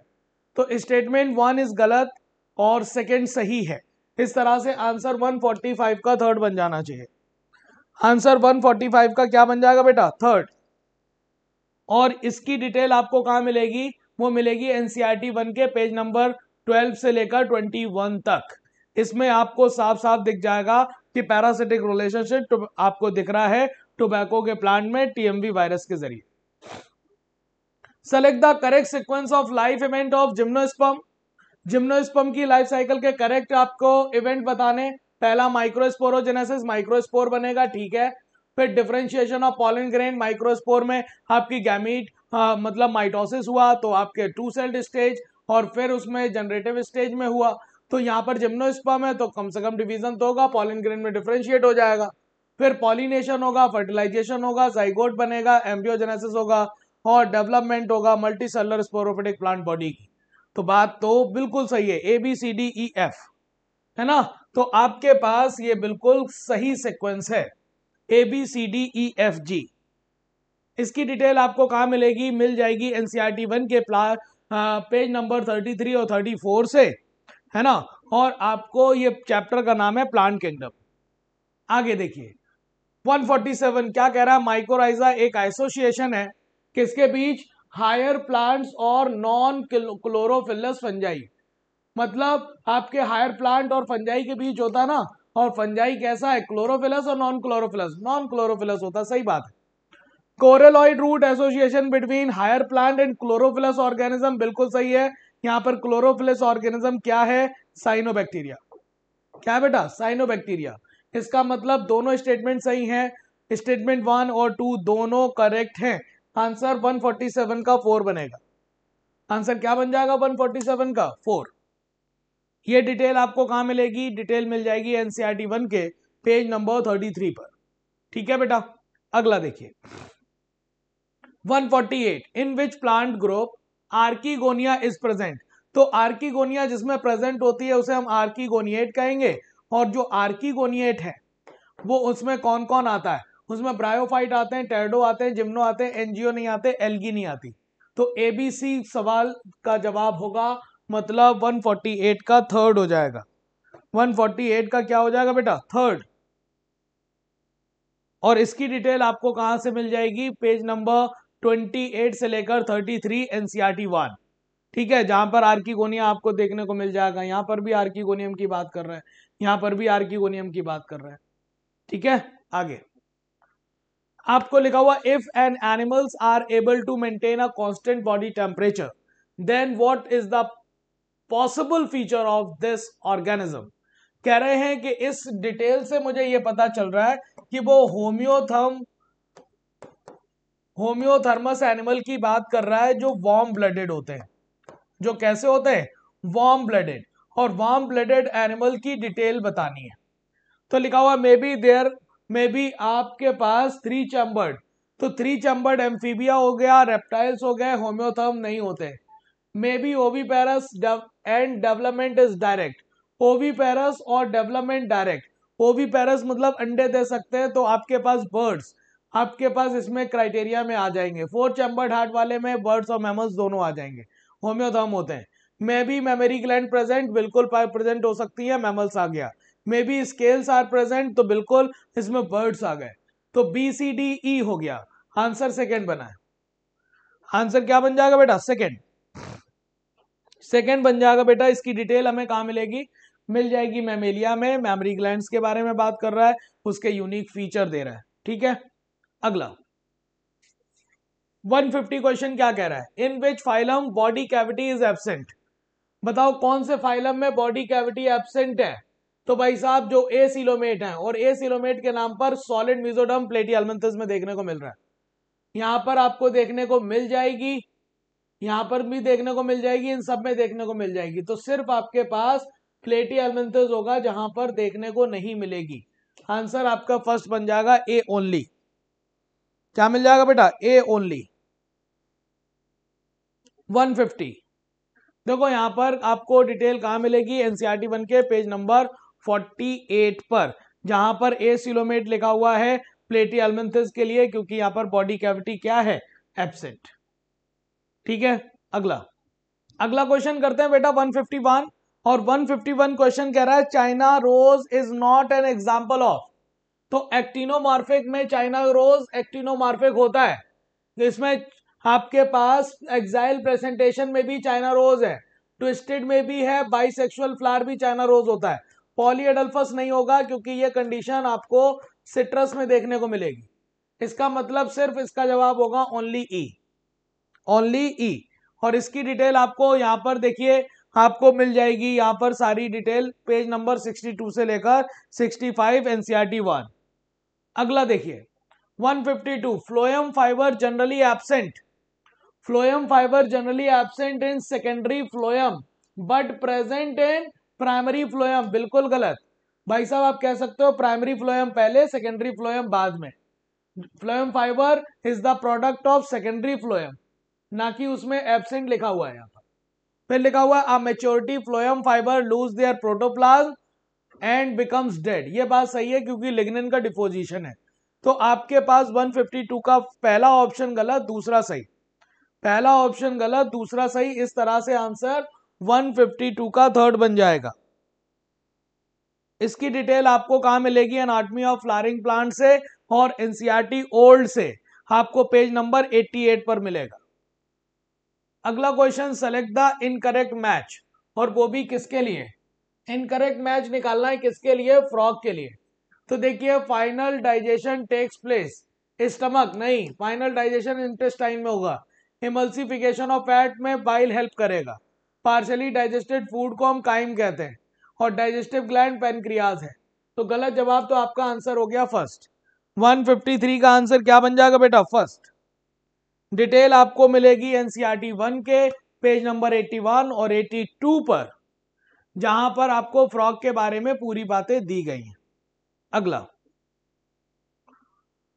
पेज नंबर आपके पास क्वेश्चन नंबर है 154, 154 female frog ureter transport, female frog में यूरेटर यूरिन को ही पास करेगा, ना कि गैमीट को, ना बाइल को। तो आंसर तो फर्स्ट हो गया, लेकिन अगर फीमेल की जगह मेल फ्रॉग होता तो वो यूरिन और स्पर्म मतलब गैमीट को दोनों को ट्रांसफर करता, और वहां पर यूरेटर बिहेव लाइक अ यूरिनोजेनाइटल डक्ट, यूरिनोजेनाइटल डक्ट की तरह काम करता। और ये आपको कहां पर देखने को मिलेगा, कौन से फ्रॉग में, मेल फ्रॉग में, मेल फ्रॉग की ये फिर है जानकारी। डिटेल आपको वही सेम पेज पर मिल जाएगा, पेज नंबर 82 से 84 एनसीईआरटी 1। अगला यहां पर लिखा हुआ mesosome is the extension of plasma membrane into the cell, सही बात है, प्रोकैरियोट्स में मीजोसोम जो होते हैं प्लाज्मा मेम्ब्रेन के एक्सटेंशन से बनते हैं। ये एक्सटेंशन के बारे में पूछ रहा है किन किन फॉर्म में होती, तो ये वेसाइकल के फॉर्म में हो सकती है, ट्यूब्यूल्स के फॉर्म में हो सकती है, लैमेली के फॉर्म में हो सकती है। पॉलीसोम नहीं होते, मतलब ये वेसाइकल, ट्यूब्यूल और लैमेली पॉलीसोम नहीं। पॉलीसोम क्या होता है, एक एमआरएनए पर कई सारे राइबोसोम का अटैच हो जाना, ये पॉलीसोम है। तो एबीसी जवाब सही है, आंसर फर्स्ट होगा। 155 का आंसर क्या बनेगा, फर्स्ट। डिटेल कहां मिलेगी, वो मिलेगी आपको पेज नंबर 90 से लेकर 91 एनसीईआरटी 1, जहां पर साफ साफ लिखा हुआ है वेसाइकल, ट्यूब्यूल और lamellae. Mesosome is the extension of plasma membrane. देखो लिखा हुआ है which of the following is a eukaryotic ribosome. Eukaryotes में राइबोसोम पूछा जाए तो 70s 80s दोनों, लेकिन यूकैरियोटिक राइबोसोम पूछा जाए तो जवाब होता है 80s, जो कि साइटोप्लाज्मिक राइबोसोम भी कहलाया जाएगा, जो कि आपको कहां पर देखने को मिलेगा, एंडोप्लाज्मिक रेटिकुलम के ऊपर या फिर आउटर मेम्ब्रेन ऑफ न्यूक्लियस के ऊपर। डिटेल कहां मिलेगी इसकी, मिलेगा आपके पास एनसीईआरटी 1 के पेज नंबर 98 पर, जहां पर आपको 80s राइबोसोम के बारे में पता चलेगा, जो कि यूकैरियोटिक राइबोसोम होगा। अगला, select the correct sequence of phases of prophase 1। Prophase 1 के आपको क्या सेलेक्ट करना है, प्रोफेज 1 के आपको सही सीक्वेंस। तो पहले आता है लेप्टोटीन, फिर जाइगोटीन, फिर पैकाइटीन, फिर डिप्लोटीन और फिर डायाकाइनेसिस। तो ये पहला हो गया लेप्टोटीन, दूसरा जाइगोटीन, तीसरा पैकाइटीन, चौथा डिप्लोटीन और फिर पांचवा, मतलब ई के बाद एबीसीडी, ई के बाद एबीसीडी, आंसर सेकंड आ गया। आंसर क्या आ जाएगा बेटा, सेकंड आ जाएगा। और इसकी डिटेल आपको मिलेगी cell cycle cell division NCERT 1 page number 126, leptotene, zygotene, pachytene, diplotene और डायाकाइनेसिस। अगला 158 क्या कह रहा है आपसे, वो ये कह रहा है कि which phase corresponds to the interval between mitosis and initiation of DNA replication. Mitosis और आपके पास ये वाला फेज हो गया G1, ये हो गया S, ये हो गया G2, ये हो गया M, और ये साइकिल ऐसे चल रही है। तो आपके पास लिख रहा हुआ है कि भाई साहब माइटोसिस और इनिशिएशन, माइटोसिस और इनिशिएशन के, माइटोसिस तो ये फेज और इनिशिएशन और डीएनए रेप्लिकेशन यहां पर, इसके बीच में क्या पाया जाएगा, G1। तो जवाब क्या आ जाएगा, G1 फेज। जवाब क्या आ जाएगा बेटा, G1 फेज जवाब होगा 158 का सेकेंड। डिटेल आपको G1 S, G2 phase NCERT के 1 और आपके पास 121 पेज नंबर पर। What is the full form of PGAL। PGAL की फुल फॉर्म होती है 3-फॉस्फोग्लिसरॉल्डिहाइड। 3-फॉस्फोग्लिसरॉल्डिहाइड, ये पहला वाला ऑप्शन ठीक है, ग्लिसरिक एसिड नहीं, ग्लाइकोलिक एसिड नहीं, फॉस्फोइनॉल पायरुविक एसिड नहीं। आंसर 159 का फर्स्ट हो जाएगा। और डिटेल आपको कहां मिलेगी 159 की, वो मिल जाएगी page number 156 NCERT number 1, phosphoglyceraldehyde PGAL। अगला 160 क्वेश्चन आपसे ये कह रहा है, environmental signal such as light and gravity also affect the certain phases या स्टेजेस ऑफ ग्रोथ। बिल्कुल सही है, एनवायरमेंट के सिग्नल में लाइट और ग्रेविटी भी प्लांट के ग्रोथ में इंपॉर्टेंट रोल प्ले कर सकती है, सर्टेन इफेक्ट आपको शो कर सकती है। Plant growth and development is intimately link to the water status of the plant. बिल्कुल, वाटर का स्टेटस के हिसाब से भी प्लांट की ग्रोथ होगी। प्लांट की ग्रोथ डायरेक्टली तो नहीं डिपेंड कर रही है आपके पास, लेकिन आपके पास फोटोसिंथेसिस पर डायरेक्टली डिपेंड तो नहीं करती है, लेकिन वाटर, लेकिन इनडायरेक्टली जरूर। लेकिन प्लांट में कौन सा ग्रोथ होगा, कौन सा प्लांट होगा, वाटर का स्टेटस पर बहुत इंपॉर्टेंट रोल प्ले करेगा। दोनों स्टेटमेंट बिल्कुल सही है। आंसर क्या बनेगा 160 का 4। देखिए वहां पर लिखा हुआ in addition plant organism has optimum temperature range best suited for growth, any deviation from range could be detrimental to its survival. Environmental signals such as light and gravity also affect certain phases या stages of growth. Page number 171 NCERT 1। अगला question देख लें। अगला question 161 लिखा हुआ which scientist work on test tube fertilization and intra ovarian pollination won world wide acclaimed. तो भाई साहब फादर ऑफ इंडियन एम्ब्रियोलॉजी, और ये इसका नाम है पंचानन महेश्वरी। इनकी जीवनी पूरी पढ़ना, आपको ये वाला जवाब मिल जाएगा। और पेज नंबर कौन सा है देख लीजिए, पेज नंबर है आपके पास 2, एनसीईआरटी 2, जहां पर साफ साफ उन्होंने लिखा हुआ है कि देखिए यहां पर उन्होंने Delhi university important centre of research embryology, देखिए embryology and tissue culture, also emphasize need of initiation of artificial culture of immature embryo. He work on test tube fertilization, intra-ovarian pollination, won worldwide acclaim. Doctor Panchanan Maheshwari, ये याद रखिएगा। चलिए अगला, अगला आपके पास लिखा the entire body of molecular biology was has a consequent development with major contribution of many scientist. और इन साइंटिस्ट में कौन कौन है? तो भाई साहब आपने वॉटसन एंड क्रिक का नाम तो सुना ही होगा मॉलिकुलर बेसिस ऑफ इनहेरिटेंस में, नीरेनबर्ग और खोराना का काम सुना होगा आपके पास जेनेटिक कोड में, लेकिन बेंजर, मोनड, ब्रेनर और कॉरेनबर्ग्स का नाम सुना है क्या? हंस एनसीईआरटी का आपके पास जब ये चैप्टर है मॉलिकुलर बेसिस ऑफ इनहेरिटेंस, और इस चैप्टर में आपको जब पहला पेज ही पढ़ोगे इस चैप्टर का, वहां पर इन सारे साइंटिस्ट का नाम लिया गया है। लेकिन यहां पर मैं बात थोड़ी सी करना चाहता हूं, ये कॉरेनबर्ग्स जो है ये आपके पास फादर और सन दोनों के ब्याह पर काम है। फादर ने कॉरेनबर्ग, फादर जो है उन्होंने डीएनए पॉलीमरेज इन ई कोलाई खोजा था, जबकि इनके बेटे रॉजर डी कॉरेनबर्ग ने यूकैरियोटिक ट्रांसक्रिप्शन पर वर्क किया था और आरएनए पॉलीमरेज सेकंड के फंक्शन खोजे थे। इसी तरह से ब्रेनर की बात करी जाए तो ब्रेनर जो है उन्होंने स्टॉपिंग कोडॉन को आइडेंटिफाई किया था। अगर मैं मोनड की बात करूं तो जैकब एंड मोनड तो आपको याद है आपके ओपेरॉन कॉन्सेप्ट। बेंजर की बात करी जाए तो बेंजर ने क्या किया, जीन को रीडिफाइन किया और इन्होंने ही सिस्ट्रॉन के बारे में बताया था। तो बहुत सारे साइंटिस्ट का इंपॉर्टेंट रोल है, ये सारे साइंटिस्ट का रोल है, आंसर ऑल आ जाएगा। अगर उस पेज को जाकर पढ़ोगे तो मिल जाएगा, पेज में लेकर भी आऊंगा। देखिए यहां पर लिखा है एनसीईआरटी 2 और पेज नंबर 51, जहां पर लिखा हुआ है देखिए the entire body of molecular biology was consequent development with major contribution Watson का, क्रिक का, नीरेनबर्ग का, खुराना का, कॉरेनबर्ग्स का, जो फादर एंड सन दोनों का काम है, और बेंजर का, मोनड का, ब्रेनर्स का, और भी बहुत सारे।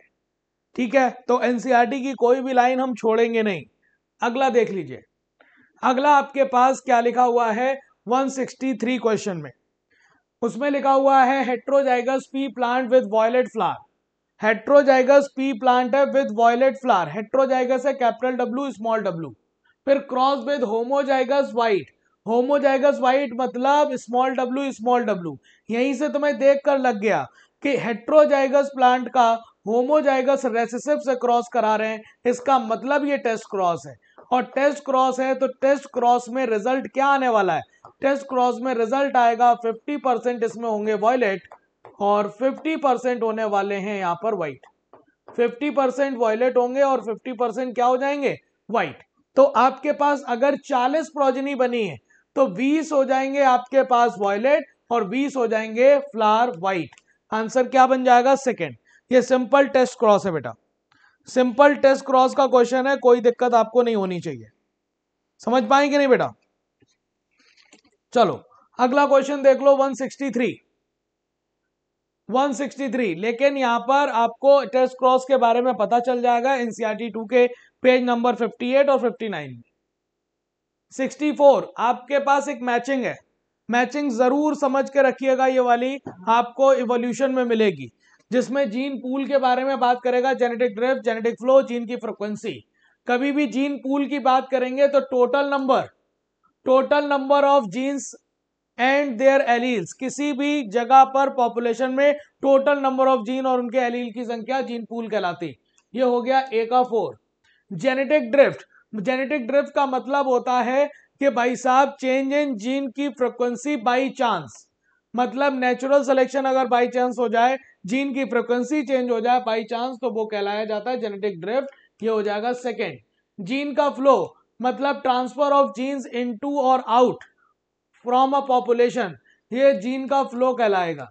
और जीन की फ्रीक्वेंसी क्या है, जीन की फ्रीक्वेंसी स्टेबल रहती है विद इन अ जनरेशन, ये हो जाएगा first. 4 second third first, 4 second third first, इसको लेकर आंसर सेकेंड होगा। 164 का आंसर क्या हो जाएगा बेटा, सेकेंड। डिटेल कहां मिलेगी, डिटेल मिलेगी एनसीईआरटी 2 में, और एनसीईआरटी 2 के 120 और 121 नंबर पेज नंबर पर, जहां पर जेनेटिक ड्रिफ्ट की बात की गई है, आपके जीन की फ्रीक्वेंसी की, जेनेटिक ड्रिफ्ट, जीन का फ्लो, जीन का माइग्रेशन, ये सब बात की गई। अगला समझिए, when gene targeting involve gene amplification is attempt in an individual's tissue to treat disease, it is known as। तो कह रहे हैं कि भैया हिंदी में भी देख लो, जब जीन के प्रबंधन को शामिल करके जीन को लक्ष्य बनाकर एक विशेष ऊतक में रोग के उपचार का प्रयास किया जाता है। मतलब हमने क्या किया, जीन को टारगेट किया है और टारगेट करके एम्प्लीफिकेशन किया है और उस फॉल्टी जीन से उस जीन को करेक्ट किया है। इस थेरेपी को क्या कहते हैं, gene therapy. First gene therapy 4 year girl, याद रखिएगा, एडीए की deficiency, skid severe combined immuno deficiency syndrome. तो देखिए जीन थेरेपी से लेकर आपके पास काम आ गया है कि gene therapy is collection of method of allows correction of a gene defect that has been diagnosed in a child or embryo। NCERT 2 page number 182। अगला क्वेश्चन देखिए, अगला क्वेश्चन कह रहा है सेलेक्ट द करेक्ट ऑप्शन, किसके लिए, for biopesticide. Biopesticide जहां पर हम केमिकल का यूज नहीं कर रहे हैं, हम लिविंग ऑर्गेनिज्म का यूज कर रहे हैं पेस्ट को खत्म करने के लिए, not a chemical in nature, सही बात है। More specific in action against the paste, बिल्कुल ठीक है। सेफर है एनवायरमेंट के लिए केमिकल पेस्टिसाइड से, बिल्कुल। आंसर क्या बनेगा, 4। 166 का आंसर 4 बनेगा, और इसकी डिटेल आपको मिलेगी एनसीईआरटी 2 से, और एनसीईआरटी 2 से आपको इसकी डिटेल मिल जाएगी जिसमें हम बात कर सकते हैं माइक्रोब्स इन ह्यूमन वेलफेयर, वहां से भी लिया गया। एग्जाम्पलर में क्वेश्चन था, आप देखिए ये वाला, the mother germ cell are transformed into mature follicle through series of step, provide the missing step in the blank box. तो ऊगोनिया से पहले बनेगा प्राइमरी ऊसाइट, प्राइमरी ऊसाइट पर ग्रैनुलोसा सेल लग जाएंगे तो प्राइमरी फॉलिकल, प्राइमरी फॉलिकल से क्या आएगी, सेकेंडरी फॉलिकल, सेकेंडरी फॉलिकल से कौन आएगा, टर्शरी फॉलिकल, और फिर मैच्योर। तो ए की जगह प्राइमरी ऊसाइट, बी की जगह सेकेंडरी फॉलिकल, सी की जगह टर्शरी फॉलिकल। पहला ऑप्शन ही ठीक है। बड़ा सा क्वेश्चन दिख रहा है लेकिन आपको आसानी से लग जाएगा, ठीक है बेटा। इसकी डिटेल आपको मिलेगी एनसीईआरटी 2 के पेज नंबर 32 33, जहां पर primary oocytes, primary follicle, secondary follicle, ये सब आपको डिटेल में मिल जाएगा। The correct surgical procedure as a contraceptive method, contraceptive method के लिए करेक्ट आपको सर्जिकल प्रोसीजर बताना है। तो कॉन्ट्रासेप्टिव मैथड से रिलेटेड है, वैसे तो सारे सर्जिकल रिमूवल ही हैं, लेकिन ओवरेक्टमी, ओवरी का रिमूवल आप कॉन्ट्रासेप्शन में नहीं करते, हिस्टेरेक्टमी में नहीं, वेसेक्टमी आ जाएगी। वेसेक्टमी में आप क्या करेंगे, वास डिफरेंस को कट करेंगे और टाई करेंगे, ये आपके पास आ जाएगा कॉन्ट्रासेप्टिव मैथड्स में। थर्ड आंसर बनेगा 168 का, और यहां पर देखिए वेसेक्टमी का फोटो भी दिया हुआ है, एनसीईआरटी 2 पेज नंबर 45। अगला देखिए, अगला क्वेश्चन कह रहा है the substance produce by a cell in viral infection, ऐसा कौन सा सब्सटेंस है जो सेल वायरल इन्फेक्शन के दौरान रिलीज करती है, प्रोड्यूस करती है और प्रोटेक्ट करती है अदर सेल्स को फ्रॉम फर्दर इन्फेक्शन। तो इसी को हम क्या कहते थे, इंटरफेरॉन। क्या कहते थे बेटा, इंटरफेरॉन। और ये साइटोकाइन बैरियर में आता है। जवाब क्या होगा, थर्ड। जवाब क्या हो जाएगा बेटा, थर्ड हो जाएगा।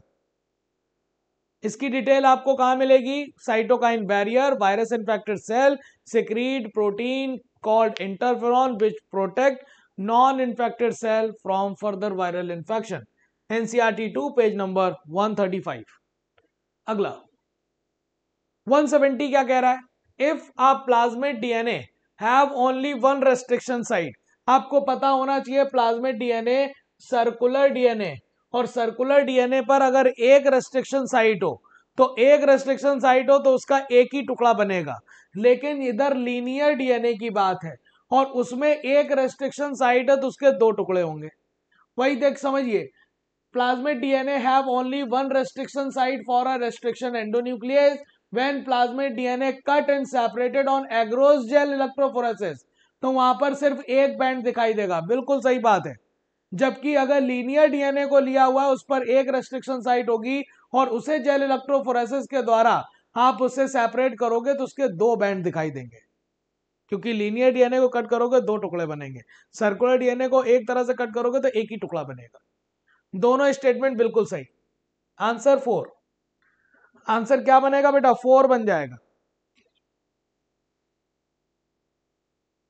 डिटेल आपको यहां पर मिल जाएगी और पेज नंबर है आपके पास एनसीईआरटी 2 के एग्जाम्पलर से क्वेश्चन है भाई सभी। अगला देखिए, what would be the happen, what would happen if antibiotic were not discovered. कह रहे हैं क्या होता अगर एंटीबायोटिक डिस्कवर ना होती, तो वर्ल्ड वॉर 2 में बहुत सारे लोग मर जाते बैक्टीरियल इन्फेक्शन से, है ना। तो लिखा हुआ bacterial disease would not have been controllable, ठीक है। Viral disease would not have been controllable, इससे नहीं होता। No effect of no effect, ऐसा नहीं इफेक्ट होता है। Human the size of heart increases anomalously, no. Answer first सही है 171। और एंटीबायोटिक की डिस्कवरी को लेकर बात जब कही जाएगी तो एनसीईआरटी 2 के एग्जाम्पलर से क्वेश्चन है और एंटीबायोटिक में समझ सकते हो एक लाइफ जब दूसरे लाइफ के खिलाफ खड़ी हो जाए। बताइए which genotype produce maximum type of gamete.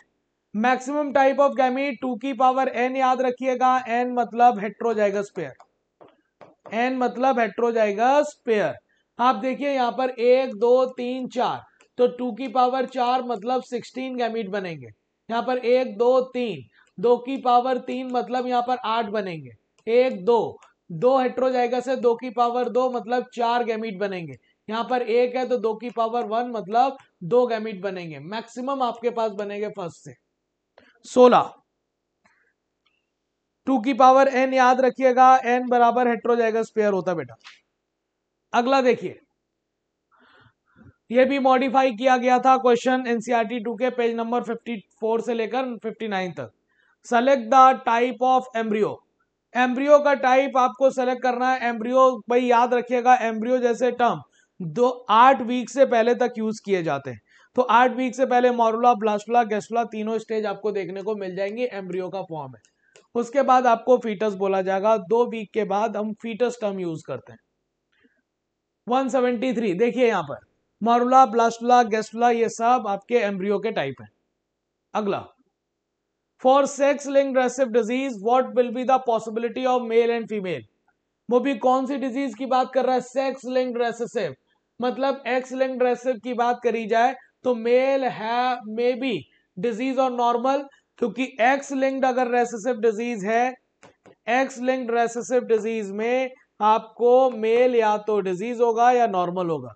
X linked recessive disease में आपको देखने को मिलता है, एक्स लिंक्ड रेसेसिव डिजीज में आपको देखने को मिलेगा कैरियर। कहां पर?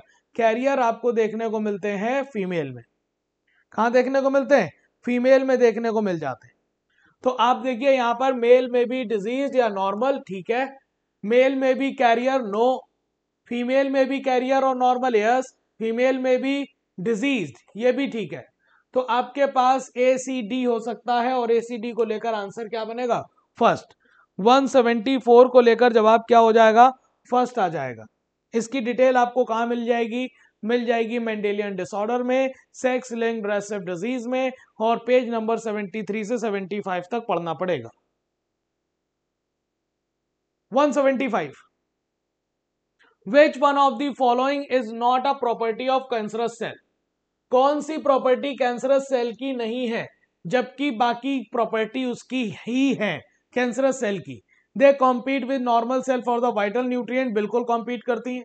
दे do not remain confined in the area of formation, बिल्कुल वो अपने एरिया को छोड़कर जा सकती हैं, इन्वेजन करेंगी और नया जगह ट्यूमर बनाएंगी। दे डिवाइड अनकंट्रोल्ड मैनर, ये भी सही है। लेकिन दे शोज कॉन्टैक्ट इनहिबिशन, ये बात गलत है। आंसर 4, कैंसर को लेकर पेज नंबर होगा 140 से 142, NCERT 2 human health and disease. Cancerous cell के पास कॉन्टैक्ट इनहिबिशन की प्रॉपर्टी नहीं पाई जाती। देख लीजिए अगला 176, select the incorrect match. Select the incorrect match. Toxoplasma parasite है, यस। एचआईवी भी पैरासाइट है। हीमोफिलस इन्फ्लुएंजा पैरासाइट और आपके पास पैथोजन दोनों है, और आपके पास साल्मोनेला टाइफी पैथोजन लिखा है बट नॉट पैरासाइट। भाई साहब पैरासाइट भी होता है। तो गलत जवाब आपके पास क्या हो गया? 4। गलत जवाब आपका क्या हो गया? 4। डिजीज आपको यहां पर देखिए एनसीईआरटी 2 के 130 से लेकर 140 तक मिल जाएगी, जहां पर आपको पैथोजन पैरासाइट के बारे में सारी डिटेल है। 177 बढ़िया क्वेश्चन है, देखिए। Select the correct option for the given sentence. A species whose distribution is restricted to a small geographical area because of the presence of competitively superior species. He is found to be expand its distributional range dramatically जब competing species को हम experimentally remove कर देते हैं। इसी process को हम क्या कहते हैं? Competitive release.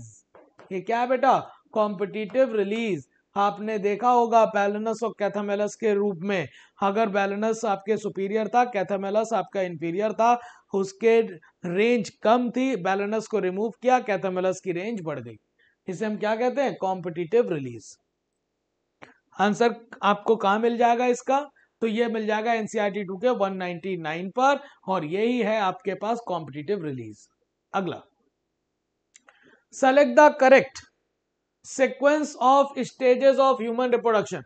ह्यूमन रिप्रोडक्शन की करेक्ट स्टेजेस बतानी। तो पहले तो गैमीटोजेनेसिस होगा। पहले क्या हो जाएगा? गैमीटोजेनेसिस। फिर गैमीटोजेनेसिस के बाद क्या हो जाएगा? इंसेमिनेशन। इंसेमिनेशन के बाद क्या हो जाएगा? फर्टिलाइजेशन, मतलब सी हो गया, BAC। फर्टिलाइजेशन के बाद आपके पास क्या होगा? इम्प्लांटेशन, और इम्प्लांटेशन के बाद गैस्ट्रेशन, E, और फिर पार्टूरेशन, मतलब BACFED। BACFED मतलब फर्स्ट ऑप्शन सही दिख रहा है। 178 का फर्स्ट सही दिख रहा है बेटा, ठीक है। डिटेल आपको chapter human reproduction NCERT 2 page number 26, और ये क्वेश्चन एग्जाम्पलर में भी है। देखिए यहां पर 179 असर्शन कह रहा है distillation required for producing certain alcoholic drink. बिल्कुल, आपके पास वाइन बनी है, बियर बनी है, उसका अगर परसेंटेज बढ़ाना है, क्योंकि वाइन और बियर तो विदाउट डिस्टिलेटेड है, जब उसका परसेंटेज बढ़ाना है तो आपको डिस्टिलेशन करना पड़ेगा, तब बनेगी रम, विस्की, ब्रांडी। तो इसका मतलब इसका डिस्टिलेशन क्यों कर रहे हैं? तो डिस्टिलेशन इंक्रीज करता है एल्कोहलिक कंटेंट को इन एल्कोहलिक ड्रिंक। सही बात है, मतलब असर्शन सही, रीजन सही, और करेक्ट एक्सप्लेनेशन भी है। क्या बन जाएगा आंसर? 4।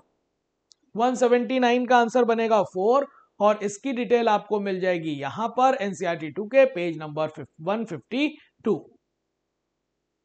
बढ़िया क्वेश्चन आपके पास 180 क्वेश्चन आपको देखो क्या कह रहा है।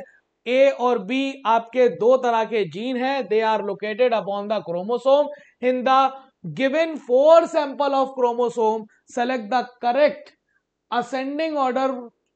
वो भी किसका? Frequency of, percentage of recombination frequency.